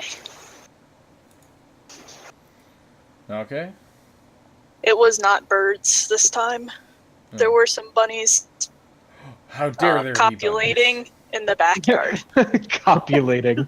Good word. How dare there be bunnies fucking in the backyard? How dare bunnies do what bunnies are known to do? Yeah. I mean, Disregards my Discord name.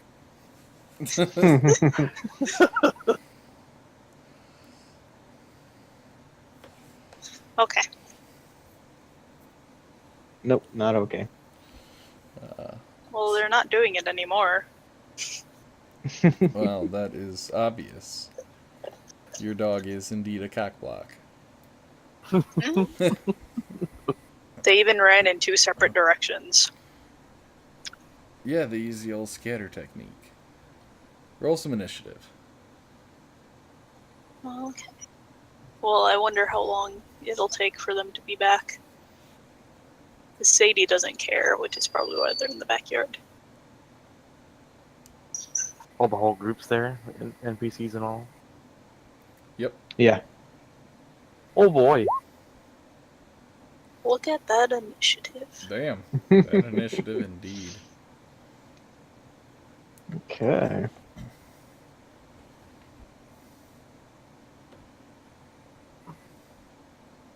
All right. Oops. Um. I didn't mean to hit that. Sorry. All right. Okay. So, Esmeralda, what is she going to do in this situation?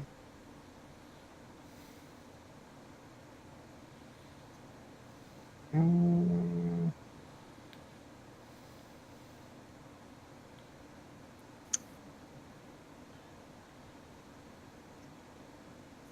I think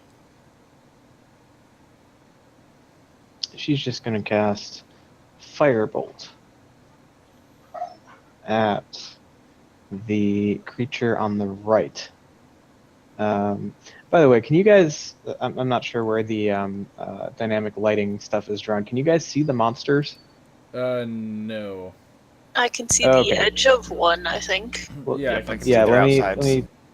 Yeah. Let me scooch them up just a little bit so you can kind of see what's going on. Did I by chance happen to level up as well? I mean, why would you level up? Okay.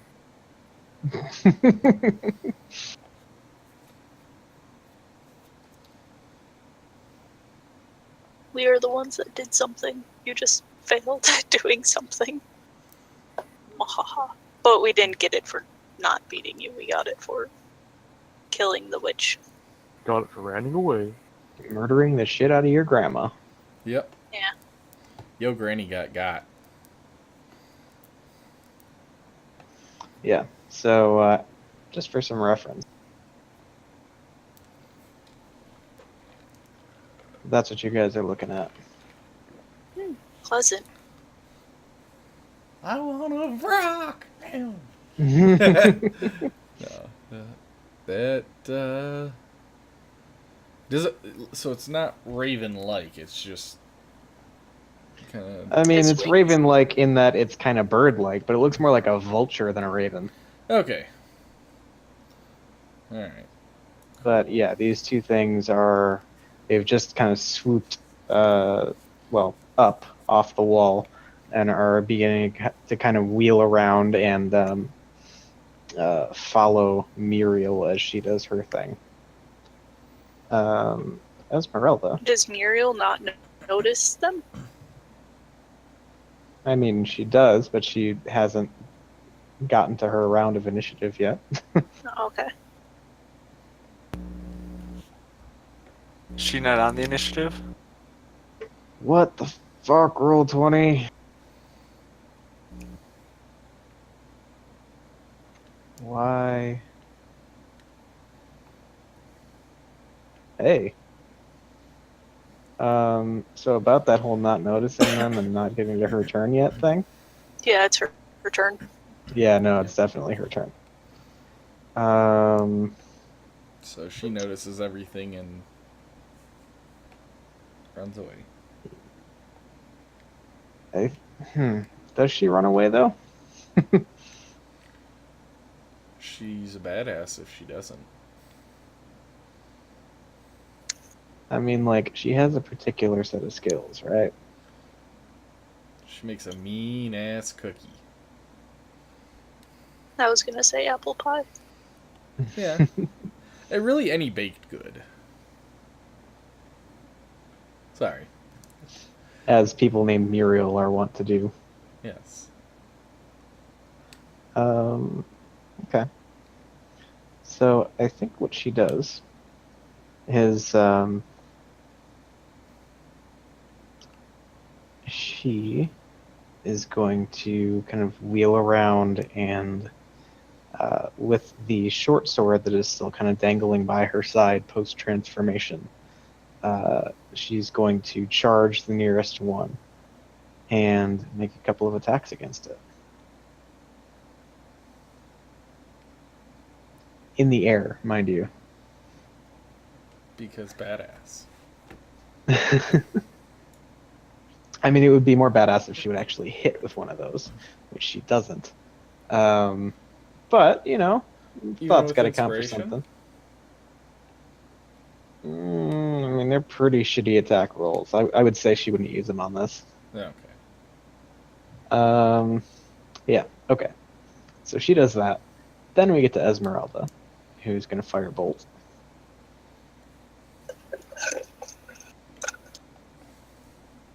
Pew. Firebolt. Oh no, did they change things again? What? Oh no, it's just, yeah, well, she wouldn't have halfling luck. Thanks, Roll20.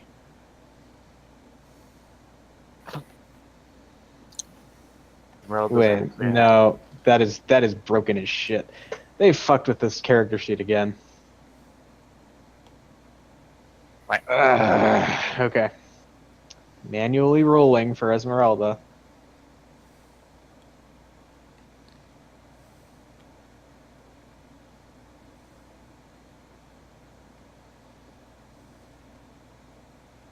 Okay. So, now I gotta look at stuff. Okay, so she fires a little burst of flame that kind of sails wide and does not hit the thing she's aiming at. Yoan, what are you doing? I am going to cast Conjure Animals up by these ugly things, and I'm going to conjure 2 giant eagles and have them attack the rock that Muriel is attacking. Okay.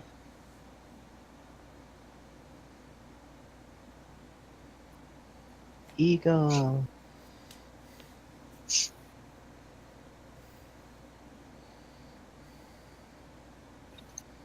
Okay. And so let's see. Do they appear and get to do their stuff on the same turn? I guess let me peek up at that. Roll initiative for them, which I'll do.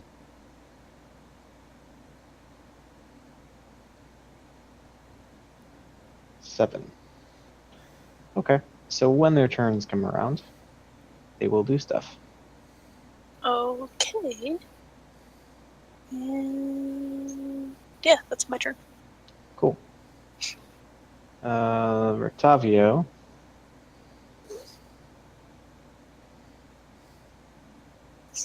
Is not very useful from long range like this. um,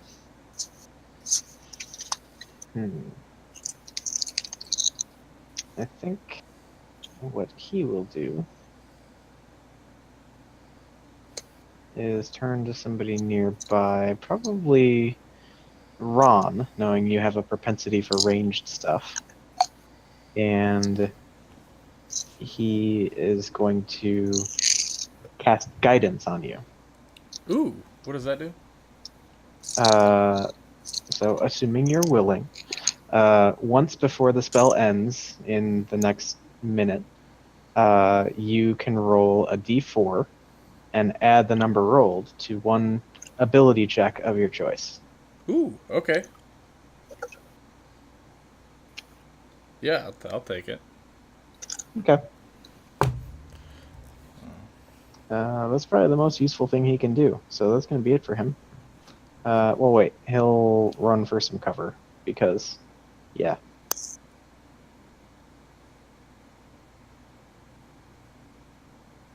Cool. Tactically advancing in the other direction. So, Ron, what are you doing? Well, how high up are those things? The Vrox. Let me find where it says such things. Because range is kind of. I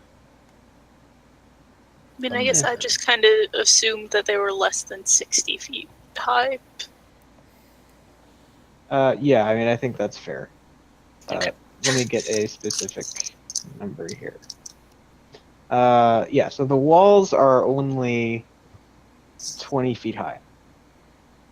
Oh, okay.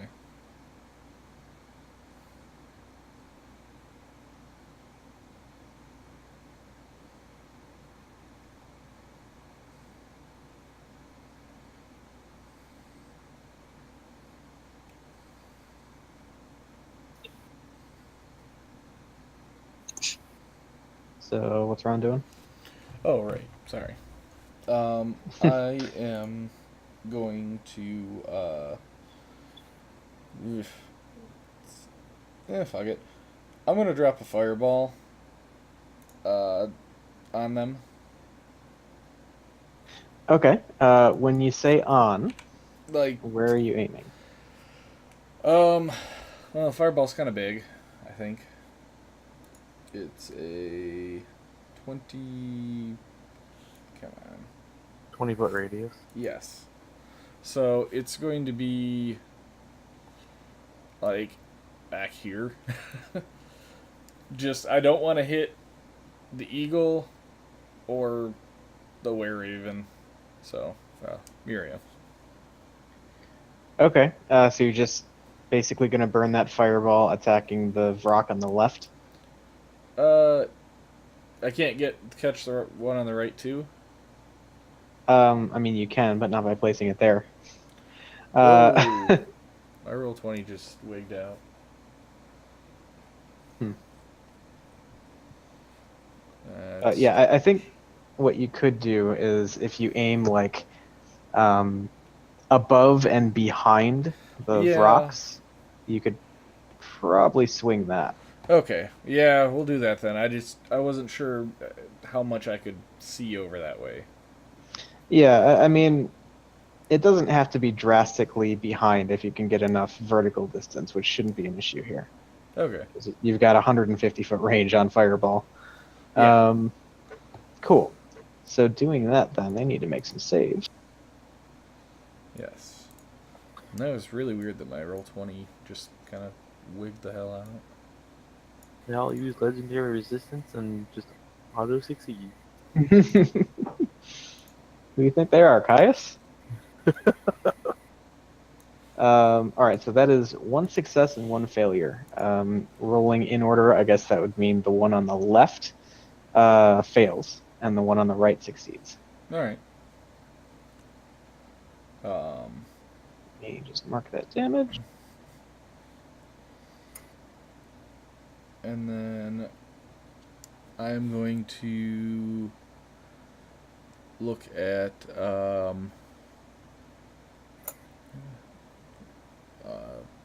Yoan, and I'm gonna say, "You got this, Yoan. This is right up your alley. These are bird things or something, and I'm gonna inspire you. I'm like just picturing Ozzy Osbourne, like, yeah, the fucking birds, go get them. Yes. Yep, that is exactly how it is. Okay. Cool. Yep. So, yeah, Yoan's feeling inspired. All right. So then that brings us to the Vrox. Starting with, I guess, the one that's surrounded by various bird enemies.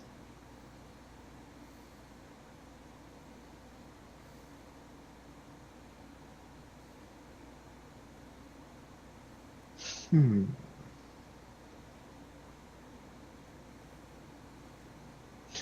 Okay.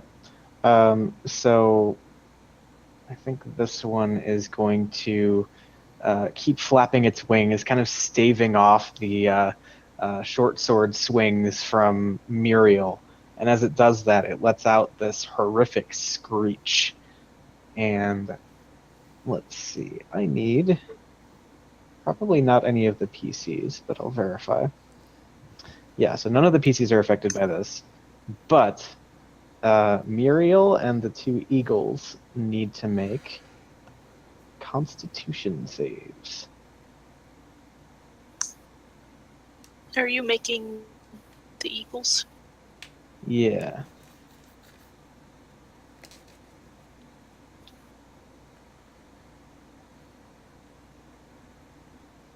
I'm also having some Roll20 difficulties, so bear with me. I feel like this has been happening more and more lately. A little bit. Okay, so for a Were Raven, save is... Ooh, that's a 2. Okay, keep that in mind. And... Giant Eagles. Do the one on the left, which rolls a 9. And the one on the right, which rolls a 20. Okay. So this could get interesting. My poor eagles. So the eagle on the left and Muriel, simultaneously upon hearing this piercing screech, become motionless and begin to fall.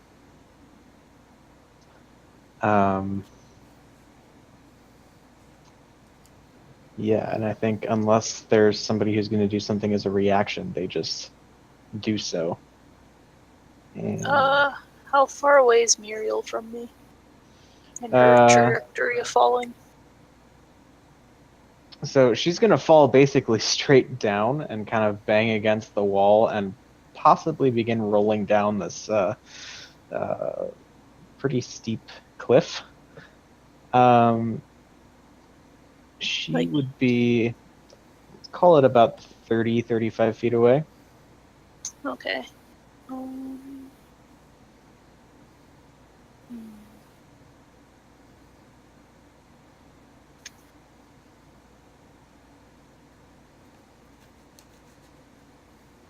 Would you, because I have Warcaster, would you allow me to cast the spell as a reaction for this?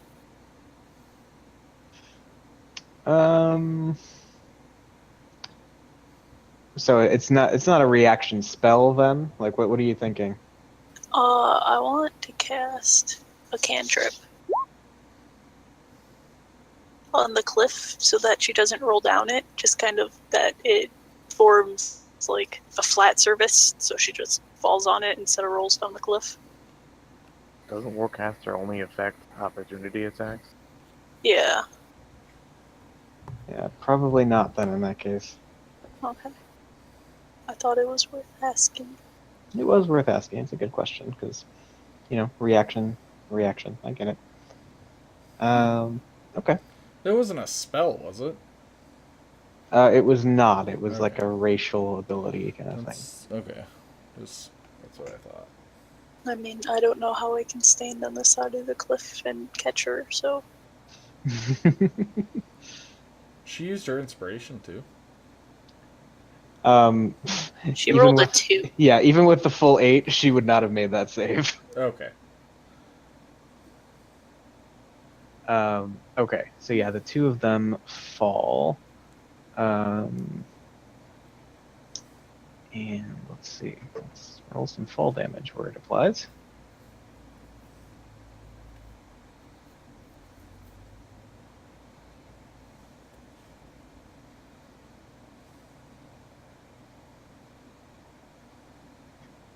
Okay. Yeah, so you hear this thud as the near eagle comes crashing down to the ground and seems to take a pretty healthy bit of damage. I think it's an unhealthy bit of damage. Well, that too. And then you see Muriel in her hybrid form just kind of go limp and bang her head against the wall and begin possibly rolling down here. Let's see how she lands. This is more of a chance roll than like a skill roll for her.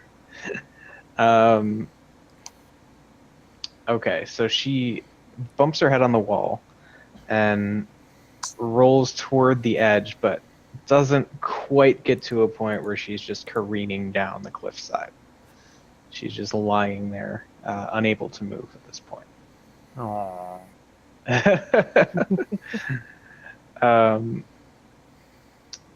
And then that is going to bring us to the other Vrock.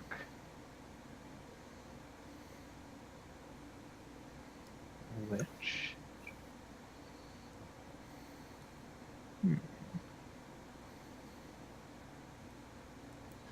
I think it is going to, instead of closing on the kind of cluster of craziness that's going on by the other Vrock, it's going to swoop down to a height of about 10 feet.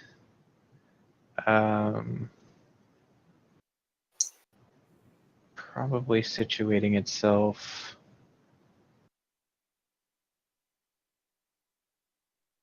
right about there, but 10 feet up. And as it does so, it kind of floats there for a moment. And as the wings of this massive thing are flapping and blowing air down upon you,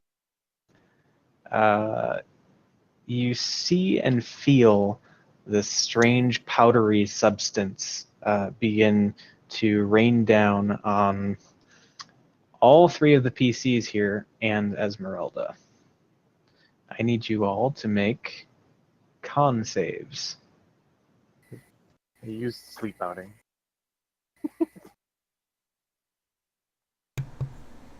You said who? All the PCs that are in this fight, so that'd be you. Oh, okay. And it was a con save. Yeah, Yep. that 2. Okay, I think I so need to re-roll that for me. Using Indomitable. ooh, actually, I think Dane, you already have advantage on this, so go ahead and roll again.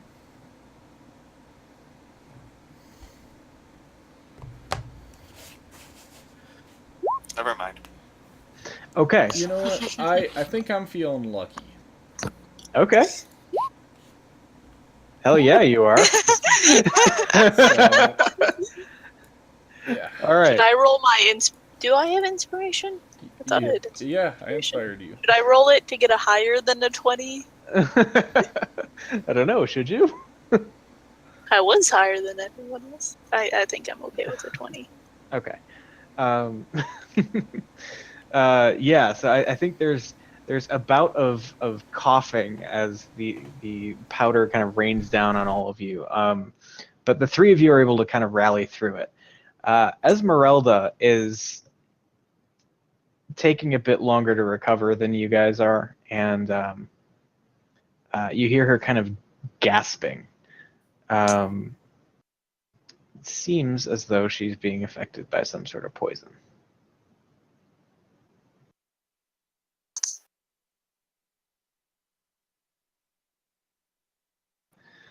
Okay.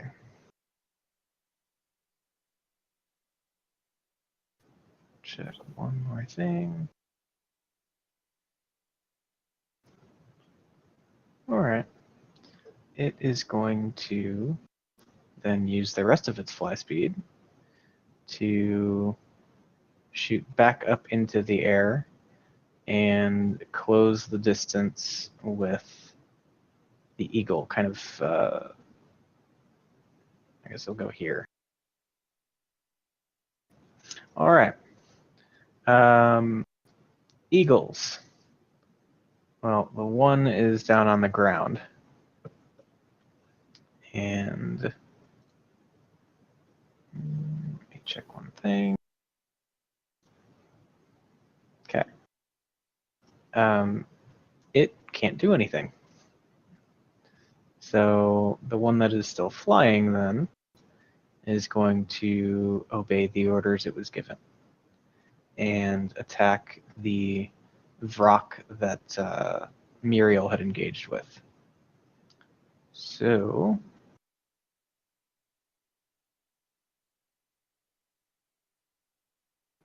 that is a beak attack and a talon attack.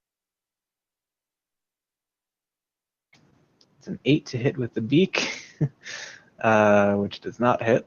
22 to hit with the talons, which does hit. It better hit. That. All right. And yeah, you see it kind of clawing at the flesh of this Vrock, and it seems to do some damage, but not as much as one might expect from the ferocity you're seeing with these blows. Great. Yeah. Dun dun dun. Dane, what are you doing as you're like wiping powdery stuff from your very impressive beard? Am I able to jump and hit that one this close to me?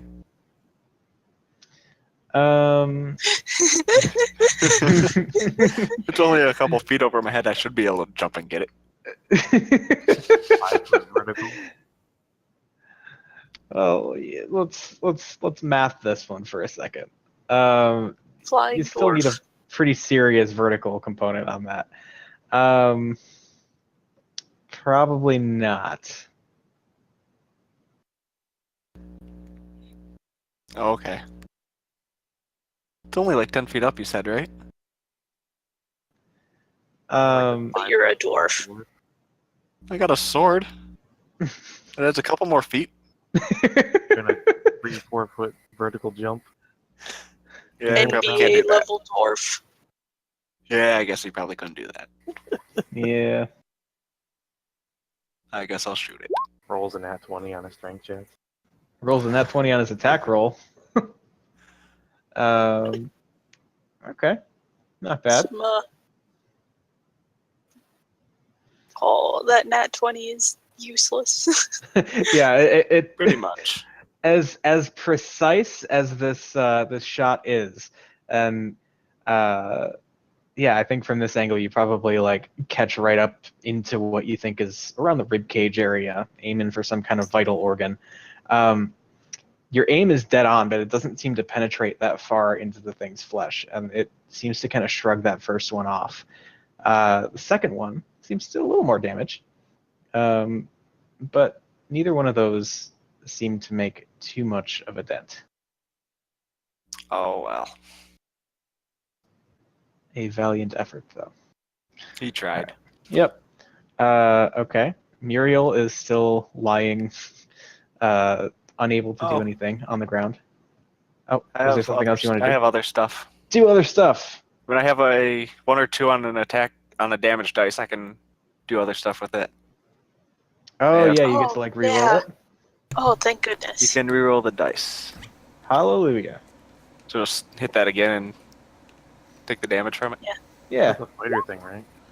Ooh, Oh, there you go. that 6 gets doubled. It's 12 instead of 2. That is considerably better. Okay. Oh, nope, never mind. It's for a melee weapon. Sorry. Ooh. Oh. Okay. I read that more. Never mind, it's just melee. All right. Well, did you want to move or anything? Never I know I kind of preemptively jumped into the Were Raven's turn, but Nope, I can't do anything to it. okay. I'll stay with the group, and if it comes by, I can try and hit it again. Cool. Then yeah, Muriel is lying there, eyes open, but not able to do anything. Kind of staring very uncomfortably over the edge of this cliff that she's about 3 inches from just rolling right over the side of. Yeah, so then that's going to bring us to Esmeralda, who's going to try and firebolt the thing, but not before taking some poison damage.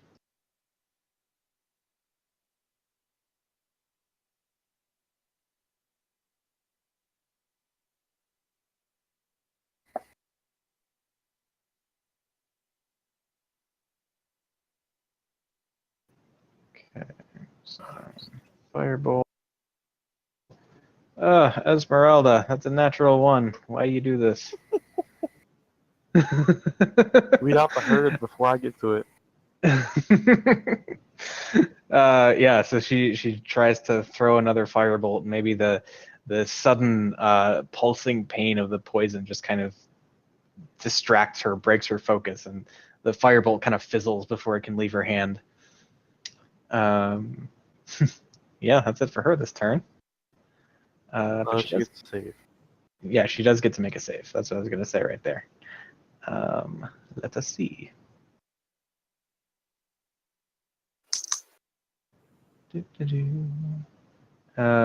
Yes, so she does save, and so is no longer poisoned. And you see her kind of physically shake it off and regain some composure. She looks to be feeling considerably better. All right. Cool. So Yoan, what you doing? Okay. So I want to run over to I guess I'd be like what here? To Yeah, Muriel? you don't want to go to that spot you just stepped on. That'd be sliding down the Yeah, cliff. like it's all black, so I'm not sure. Oh wow, even that's black for you? Yeah. Like she's cut in half. So I guess yeah, I'll go there. And so she's awake but can't move? Yeah, so it seems. Well, I'm not sure what to do about that, but I will cast Cure Wounds on her. Okay. Ooh, That's I pretty cure a solid. lot of wounds. That you do. And the bumps and bruises from Muriel's fall, I mean, not that you could really see them that much under the thick coating of feathers, but, you know, she seems to be in better shape. Okay. Okay. Anything else? She still can't move, but right? Correct. Well, yeah. At least she has less damage to her, so it's something. All right. Okay. Would I be able to also use the rest of my movement to half it to pull her farther away from the cliff?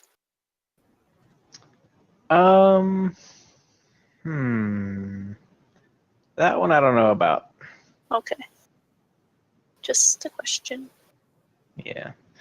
Okay. So is that it then? Well, and my movement and my bonus action. Yeah. Okay. So then that brings us to Rotavio, who is feeling ever so useful, hiding out behind the wagon. I think he doesn't have a whole lot he can do. So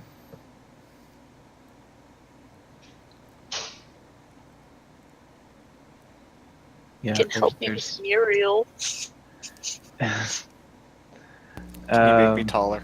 Can you just dwarf hold, tossing. oh, jeez. What were you saying, Taylor? Oh, I was just gonna say, can he just like hold a reaction? I mean, you don't hold a reaction; you just take it. Oh. But I don't think there's much that he senses he can really do at this point with things positioned as they are. So I guess he'll just kind of take the defense action, or basically do his best to stay safe and survive till he can be useful. Ron, what are you doing? Now Alright. now he would be okay with you polymorphing him. I'm going to 1, 2, 3. I can't see what's up going on underneath here.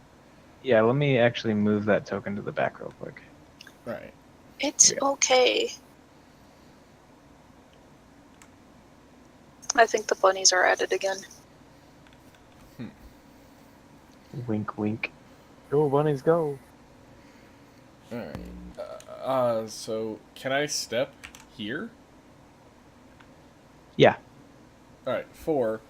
I want to step to there, look over at Yoan and say, "Oh, hey Yoan, sorry." And I'm gonna grab Muriel and I'm going to dimension door right here in front of Rictavio with her. Okay. She is not willing. Dun dun dun. So I'm actually gonna put her between me and him, Okay. so that she's directly in front of them. And I'll look at him and I'll say, "Rictavio, help! Do something with her." And that'll be my bonus action to inspire him. Okay. And then I think that was 20 feet of movement. Mm-hmm. I'm just gonna go 1, 2, and get pretty much back to right where I was, and that'll end my turn. Okay. Brings us back to the Vrox. All right. So the one directly in front of the gate is going to descend another 5 feet and attack the fallen eagle with its talons. And it flaps its way down. And let me double check the AC on it flying, or on a giant eagle. It is just high enough to not get hit. Woo! Go Giant Eagle. Ooh, though there is advantage on this because of the condition that's instilled on it. Yeah, that second one's a 25 to hit. Oh. You were so close, Giant Eagle. So yeah, the rock flaps down and just tears the eagle asunder, and it disappears into a kind of misty form as it is defeated. And then it's going to flap its way forward a little bit here. And it's going to snap its beak at Yoan. And that's a crit. Eh. So Yoan is going to take.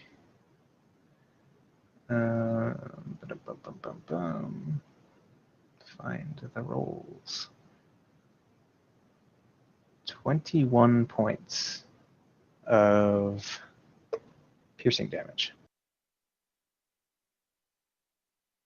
Okay.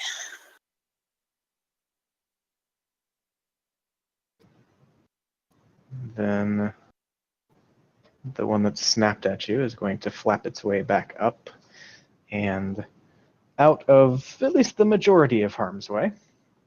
With its movement, let's say it goes back up to an altitude of 20 feet. This other one that was already at an altitude of about 20 feet is going to swing on the eagle that's still kind of squared up with it. So first, it tries to kind of snatch it out of the air with its talons.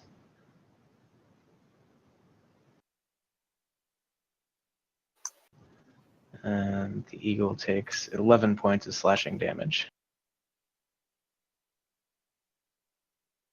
And it's going to snap at it with its beak. Oh boy, that's a crit again. And yeah, so this thing, with its talon attack, grabs the eagle and kind of hauls it in towards itself and proceeds to just devour the neck of the eagle. And the second eagle also dissipates into a thin mist.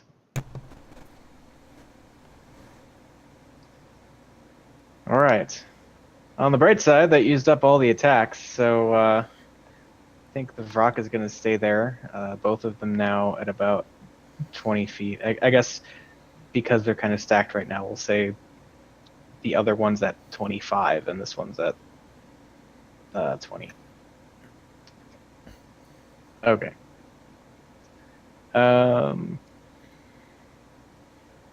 Dane, what are you doing? I want to yell at the stupid birds to come and fight me. And I want to shoot the close one. Okay. All right, so that first shot swings wide, and like you miss the close one, and it almost hits that second one, but it's able to duck out of the way just in time. Your second shot, though, finds its mark, even if it doesn't do all that much damage. And you could swear that the bird almost smiles at you as you're screaming at it and shooting.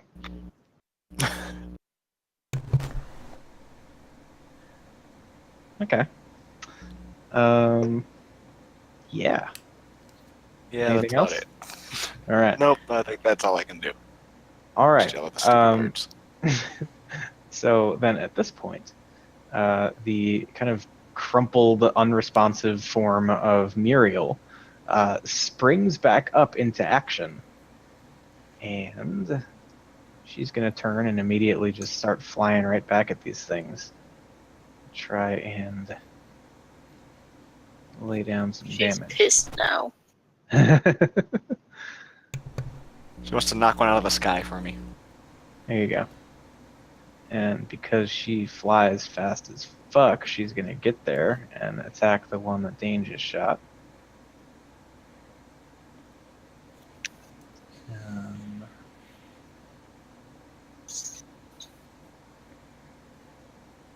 I'm just like thinking of Gimli, calling the birds cowards. Pretty much. Fly with me, you cowards! Exactly. Okay. So this is going to be another couple of short sword attacks. You know, Muriel is kind of letting some stuff slip in her old age. One of which being her swordsmanship. That's a 10 to hit, and well, actually, wait, she can roll her inspiration on that. 10 to hit. So she's going to do that, and we'll see how that works out for her. All right, that turns it into a 17, which hits. Hey. And cuts into the Vrock at least a little bit. Again, doesn't seem to do the expected amount of damage.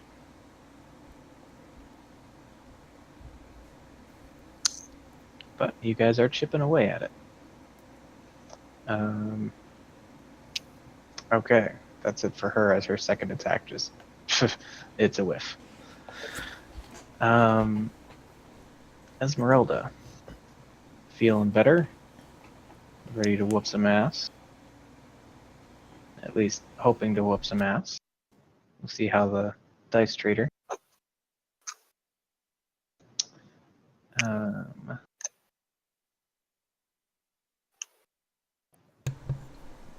Think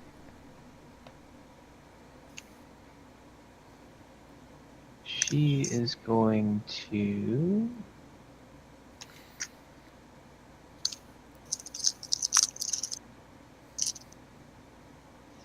run over and attempt to scale the wall that Yoan is next to here. So kind of climb up under one of the rocks. How far can she get? 1, 2, 3, 4, 5. Okay. Then try and use an action to make that check and start climbing.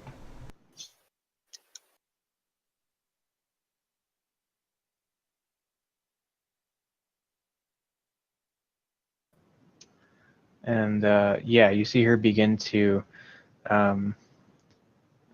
maybe not so confidently, but at least somewhat competently make her way up the wall. A few bits of stone here and there kind of collapse under her feet, but she's able to just barely by the skin of her teeth kind of maintain grasp, and she works her way just up to the lip and kind of hauls herself over, but that will expend her action.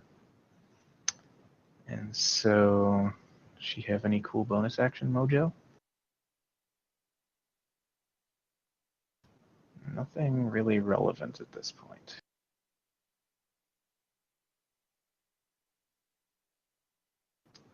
So,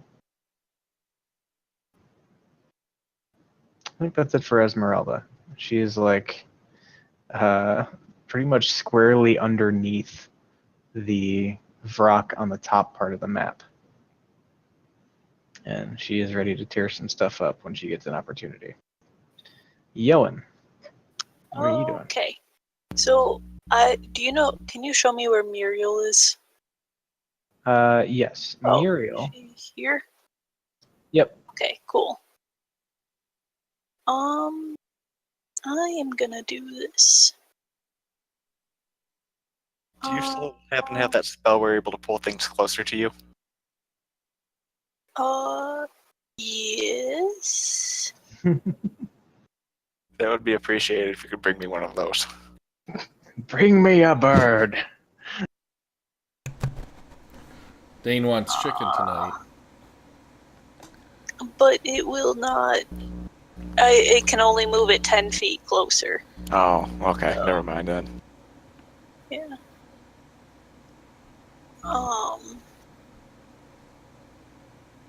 I am gonna cast this, so. And I am gonna put it right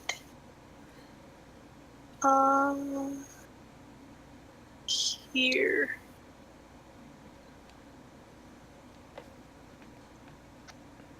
Okay. So, yeah. I'm Make a gonna note. go there. Cool.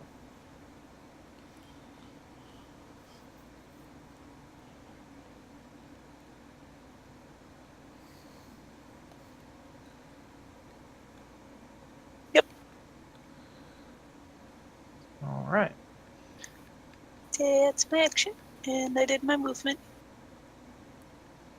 Good stuff.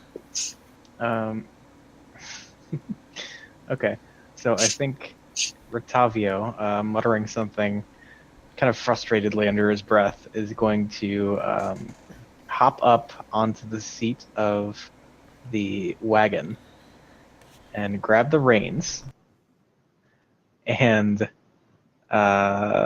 begin attempting to get the horse to move forward a little bit. See how this goes in the heat of combat.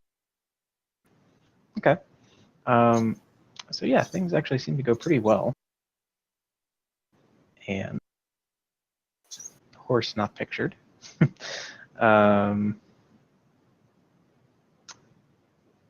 see.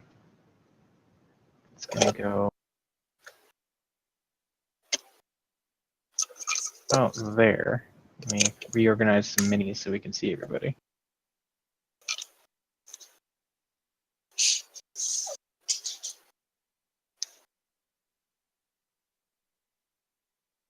And as he does so, he yells, "Dane, now's your chance!"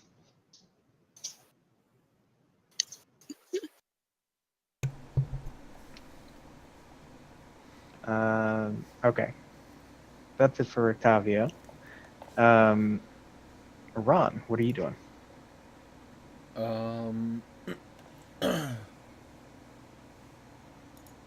I am. These things look like they have ears. Ears. Ear holes, at least. Yeah, or anything resembling ears. I mean, you gather that they can probably hear things. Okay, so they react to sound. Yeah. Okay. I'm gonna look at. Let's see, which one's looking worse for wear? Probably the near one. Okay, I'm gonna look at the far one, and I'm gonna cast Dissonant Whispers. Okay. So it That is a wisdom save. 17.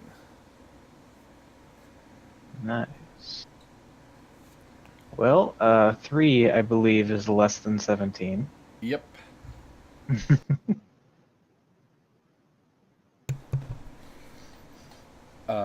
So it takes 3d6 damage. Cool. And All right. must run away. Nice. So yeah, you see it like kind of pause midair and like kind of grasp at its head before turning and, well, if you don't have anything else you want to do on your turn, I guess we can get into what it does. Or wait, it has to use its reaction, right? Yes, has to use its reaction to. Oh, well then, yeah, it's gone anyway. Yep. It must immediately use its reaction if available to move as far as its speed allows away from me. Okay, and that's going to allow Esmeralda an opportunity attack. That's what I was hoping. Can I also bonus action inspire her? Sure. Is that like, can I do that before she attacks? I mean, it's really a question of order. Because I was gonna inspire her next anyway, because she's up there. Yeah, I'll let it go this time, but keep that in mind and do stuff in. Yeah. Yeah. Gotcha. Okay, so she's gonna stab at it with her rapier, and she does not need any inspiration. She just hits. All right. And yeah, there's another shriek from the thing as it begins to turn tail and fly away. Pretty quickly, I might add.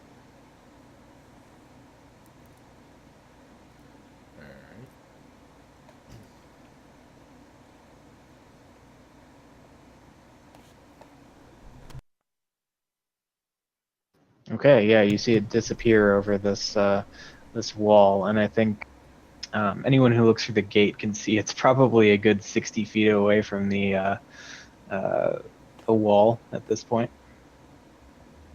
So, I assume that's it for Ron, unless you want to move. I'm gonna move up here next to Octavio, Okay. and then that'll end my turn. All right.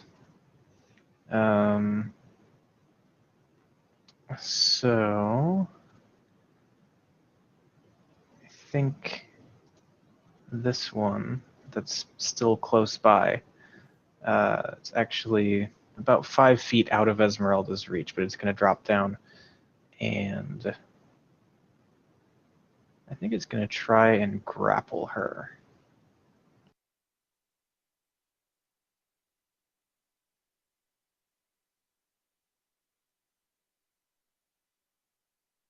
Not looking good for the Vrock, but we'll see how this opposed roll goes. She does have inspiration.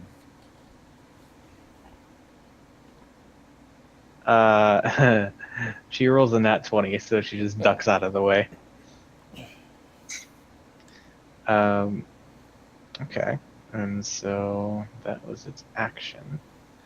It's going to, it'll risk the opportunity attack. It'll fly back up, and well, yeah, Esmeralda can't because she just took her opportunity attack. So then the other one is going to turn around. Is our werewolf able to attack it Uh, for the opportunity attacks? yeah, actually, it would get one as the Vrock is going down because it was already engaged. So, see what you can do, Muriel. That wonderful short sword of yours.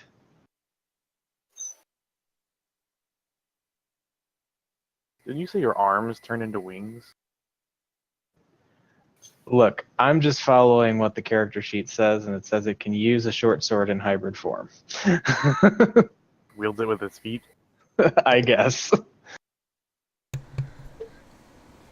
Maybe that explains why she's rolling so fucking terribly. That's an 11. Okay.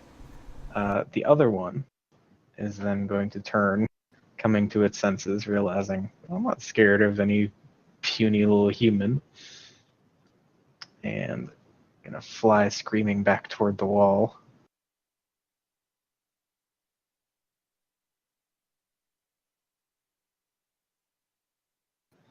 Um. And I suppose it would be able to attack Esmeralda. So it's going to...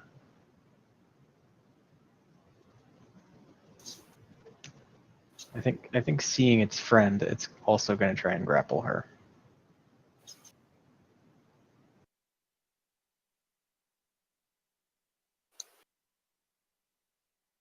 This could get interesting.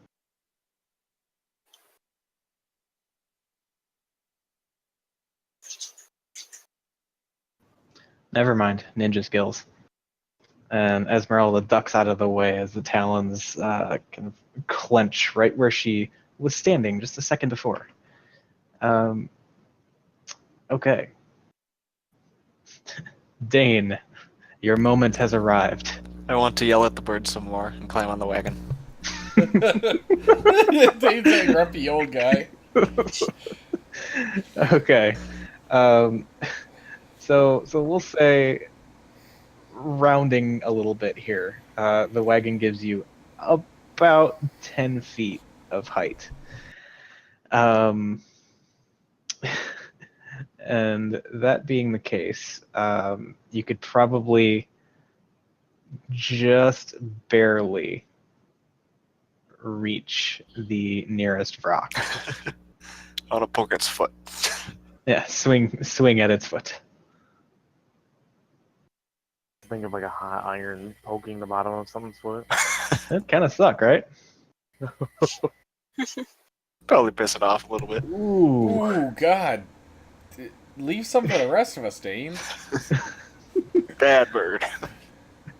Yeah, so making true on all the threats he'd been shouting for the last several seconds, Dane climbs his way up on the wagon and runs over to the edge, swinging the sun sword as it ignites mid-swing and just psh, you see this steaming wound appear across one of the talons of the thing.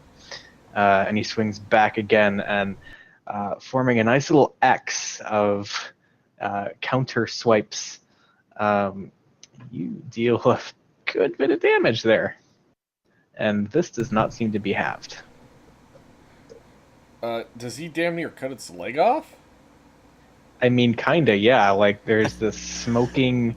It's okay. So you inflicted a wound, but then you simultaneously cauterized it, right? So like it's not bleeding out, but it's pretty mangled. Okay. Like it looks like this thing stepped on a landmine. Yes. So, I gotcha. Downtown Vlaki with a shatter. Yeah.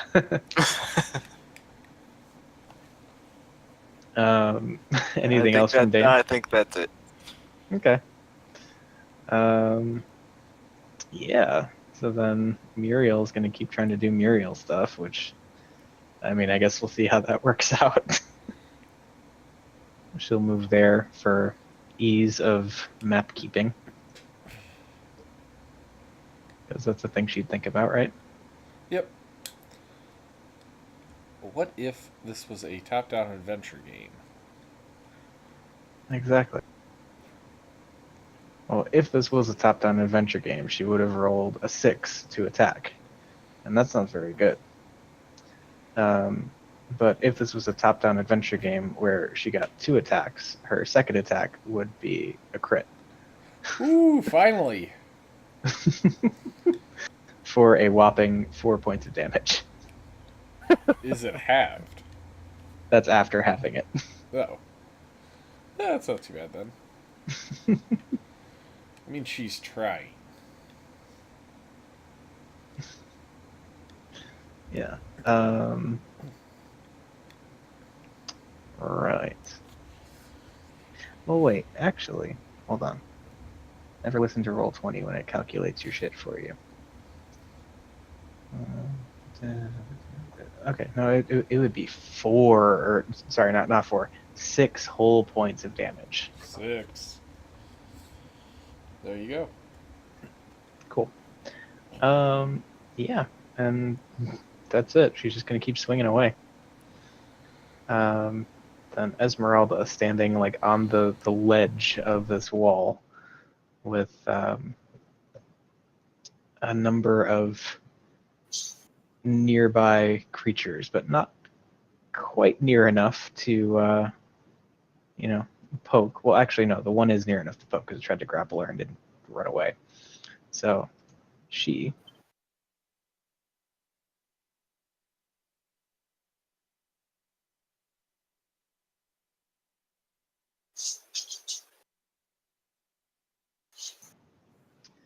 and I think she's going to well, given what they've been doing, I think she's going to hold on to that inspiration. In which case, she misses once and hits once. And the one that had just returned from being scared off momentarily shrieks as it gets a rapier through the bottom of its talon.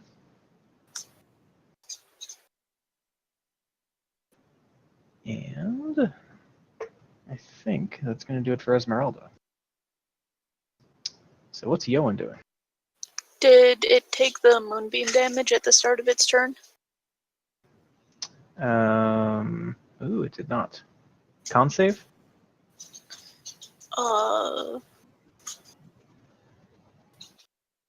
Wisdom. Really? Okay. That's what it says.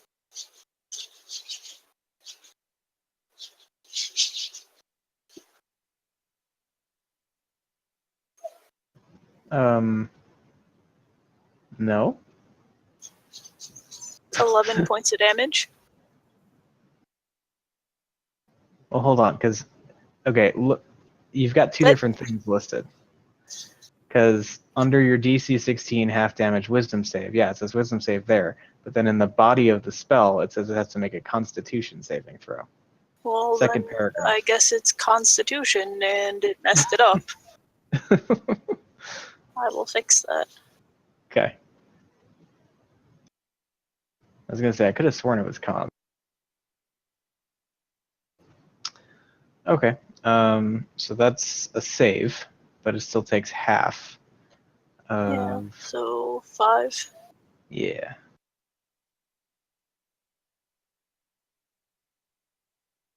There we go. That fixed it.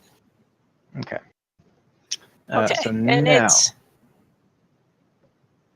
Now it's my turn. Yes. Okay, the moonbeam is here, right? I thought you had marked it somewhere on, like, basically where, yeah, around there. There. Okay. I Yeah. couldn't remember if it was there or there. Okay, so it's currently still on the creature. Yes. Okay. In that case, how far away is the creature from Dane? We'll say adjacent. Okay. I'm gonna move here. And I am going okay, so I'm gonna cast Thorn Whip on it.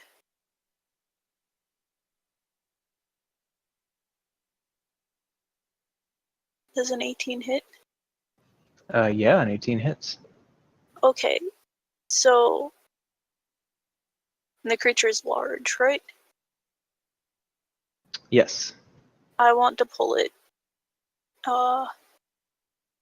right here. I'll move it here, I guess. Okay, so for mapping purposes, is it going to be strictly a horizontal move, or are you pulling it down as well? Strictly vertical move. Strictly vertical. Yeah. Okay. I guess I can be here and just move it down. Okay, I'm going to rephrase the question. I mean, 10 feet okay. towards you. Yeah. So I'm gonna move it.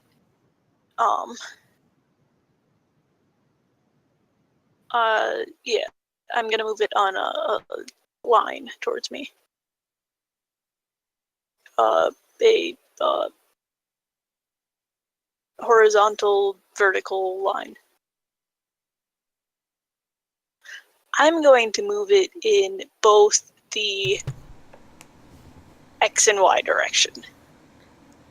She's And at pulling it 45 on a degrees. diagonal. Yeah, so like 5 feet towards you horizontally and 5 feet down? Yeah. Okay, gotcha. So, Can't it go at diagonals though? So it'd be able to go at a diagonal 10 feet closer?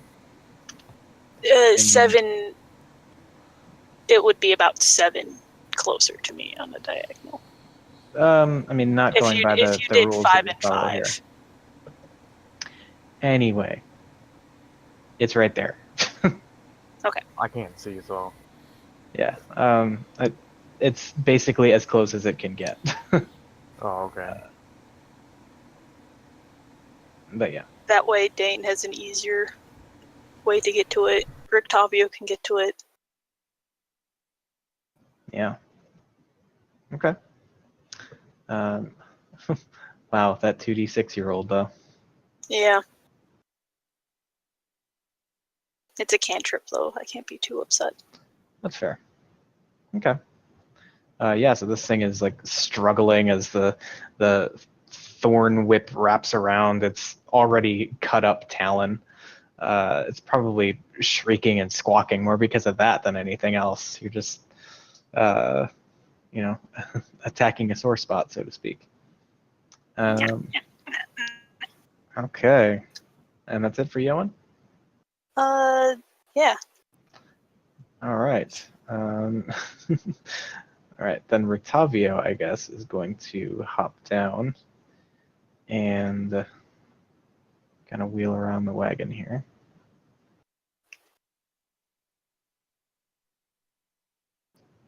And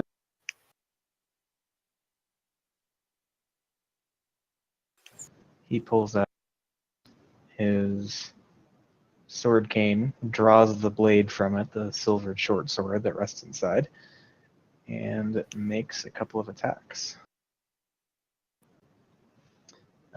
One of which hits. He has And inspiration. yeah, but it's not going to help him on the nat one. Gotcha. Yeah, no, he rolled a 22 on his first attack, and then he rolled a 5. So, yeah, that 22 is definitely going to hit. And cuts into the thing. Again, kind of whittling away at it. It's not a huge blow, but it's something. Yeah, and I think that's it. And Ron, what are you doing? How's that one looking? It looks to be bloodied, but not quite on its way out yet. Okay, I will be back. Okay. I'm just going to look at what's the lightning bolt looking thing for? It's in a moonbeam currently. Okay. I'm gonna look at it and I'm gonna say, "What's the matter? Druid got your leg," and I'm gonna viciously mock it. Okay. Wisdom save. That's a 20 on the save. All right. Well, that didn't do shit. You tried. Yeah, I'm gonna look over to Yoan. I'm gonna say, "Cheer up, Buttercup," and when Yoan gets back, I guess I'm gonna healing word for 6. Okay, I'll go ahead and add that to Yoan's health. Okay. Cool. That's it. Yeah. All right. So first of all, there's a Vrock and a Moonbeam that needs to make a con save.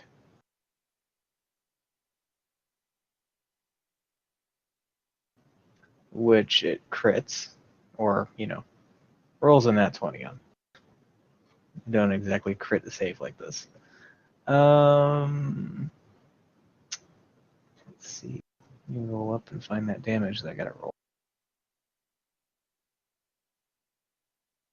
2d10.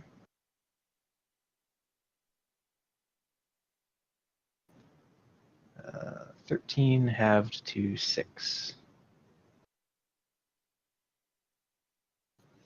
Okay. Then, clearly not happy about getting roped down to ground level here. I think...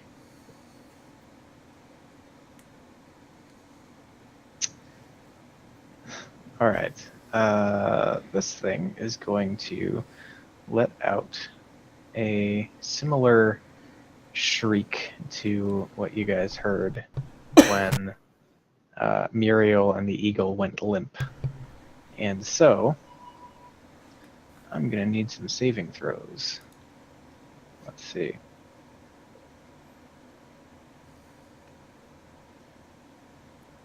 So, I need Dane, Ron, Rictavio, Yoan, and Muriel all to make con saves.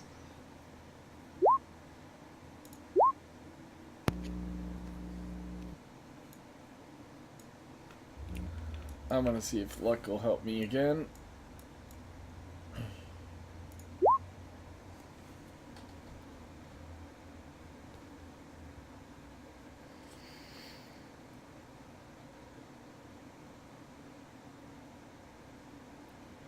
And you said Yoan? Yeah, and she's AFK, so I'm gonna roll that for her. Alright.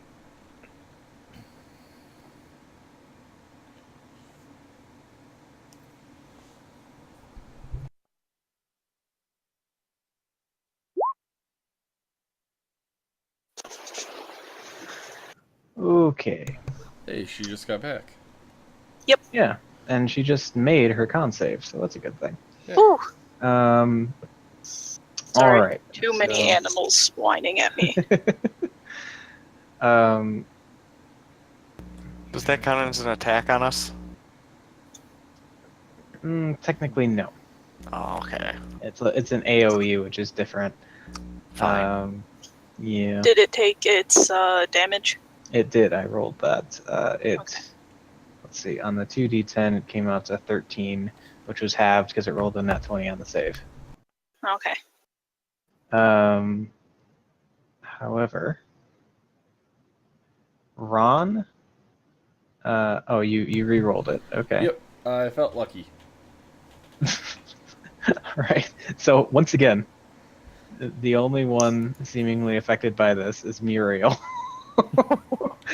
This luck has saved my ass more than once so far. Yeah, and so Muriel once again just plummets down out of the air.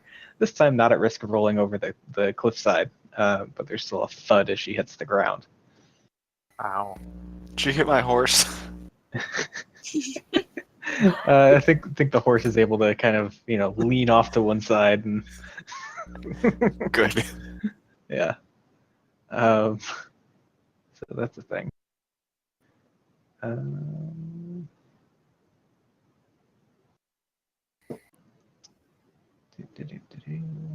What's a good thing? So I'll just do that one. All right.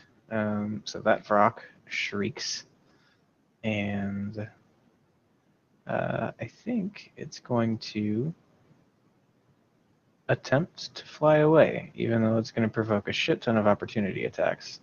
So, Yoan, Rictavio, and Dane all get opportunity attacks as it tries to fly away. And it's dead. If I cast Thorn Whip and make it and pull it 10 feet back towards me, is I that don't think it's possible? flying very far. It can't fly away from me.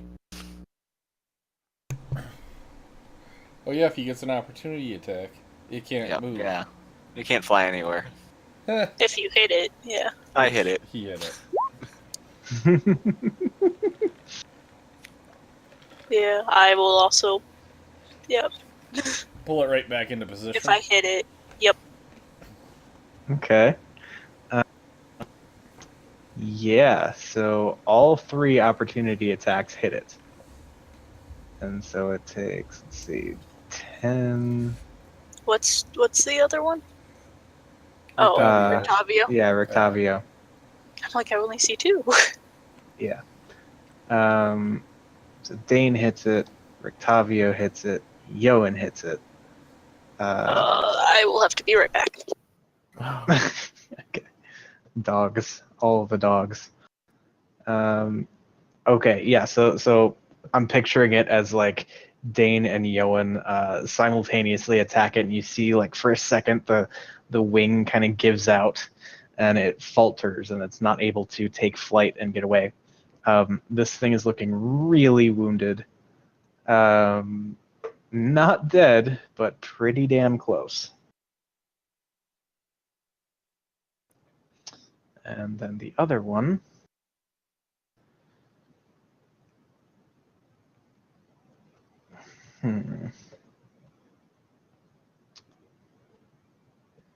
I think it's going to come up, kind of take flight away from Esmeralda, who gets an opportunity attack. And hits it for 12. It's going to swing around here. And it is going to make a couple of attacks against Yoan. I think what we've learned is Becca should just not leave her computer. She's much safer that way. Yep. Okay, sorry. Oh, just in time to get attacked. Uh, Yeah, so this Vrock flew up and swung around and is attacking Yoan. But it's not doing a very good job. That's an 8 and a 12. Yeah, no. So, yeah. In vain, I say. And yeah. Dane, what are you doing? Continuing to yell at the birds as I hit him with the sword. Good plan.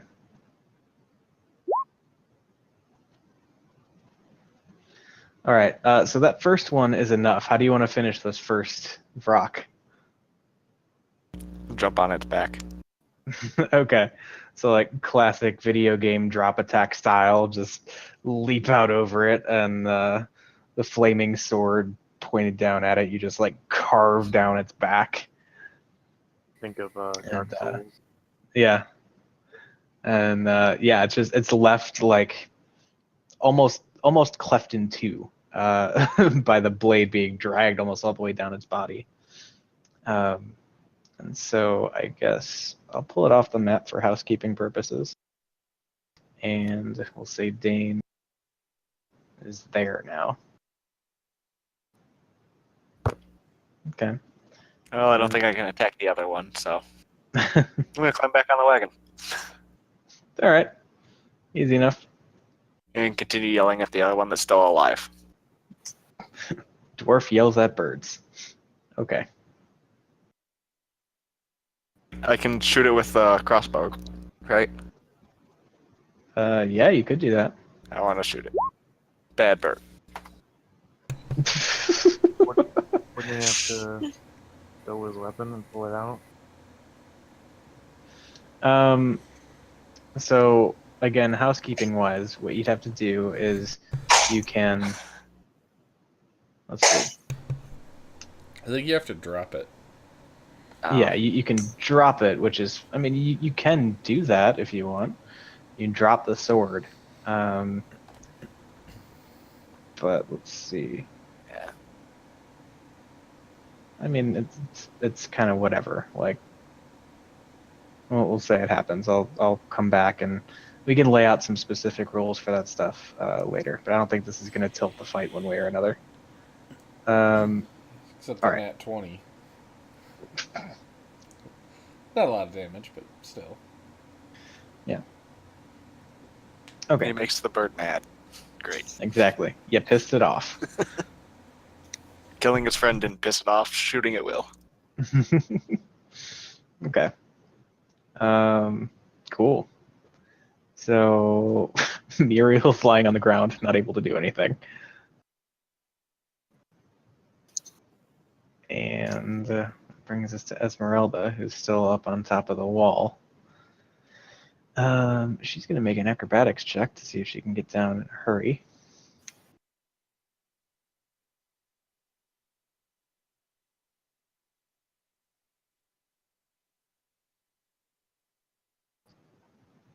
Okay.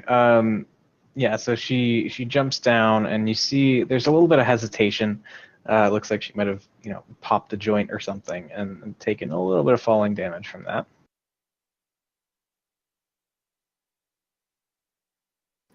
But she comes running, rapier out, and tries to poke this thing.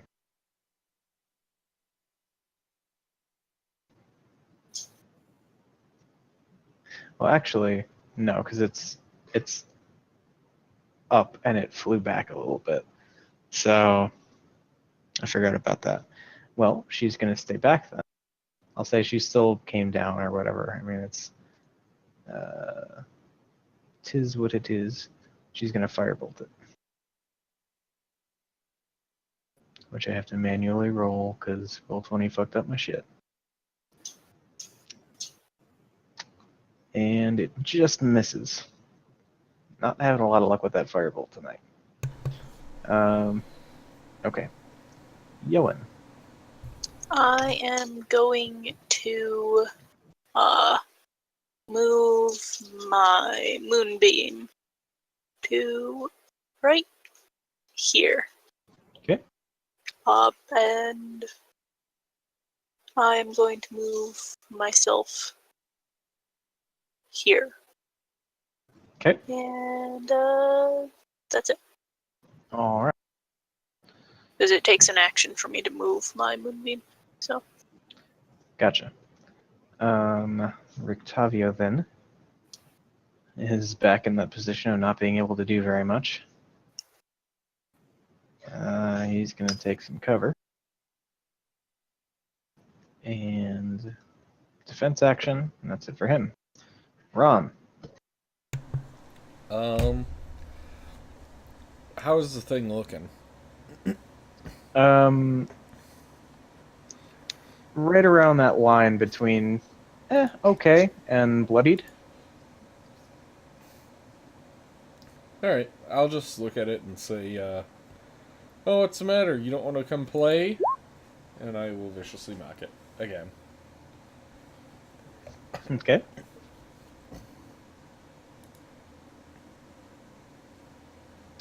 That's a 19. Damn it.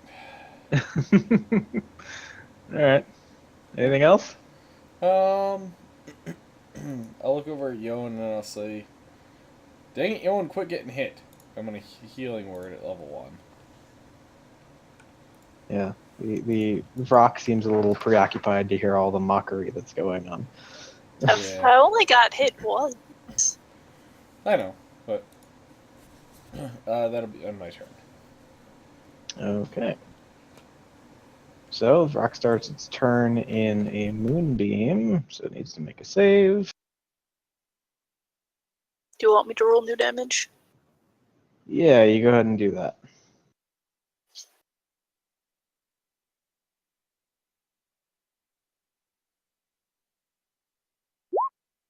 Yeah. Oof. Well, at least it takes all of that. Hey.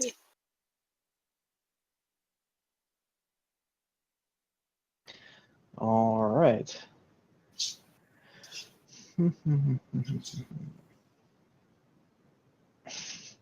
Okay. It's going to swoop over toward Dane and try and grapple him. So, Dane, I would like you to make either an athletics or acrobatics check, whichever is better for you. Neither one of them I do particularly well in recently. Hey, I succeeded in one for once.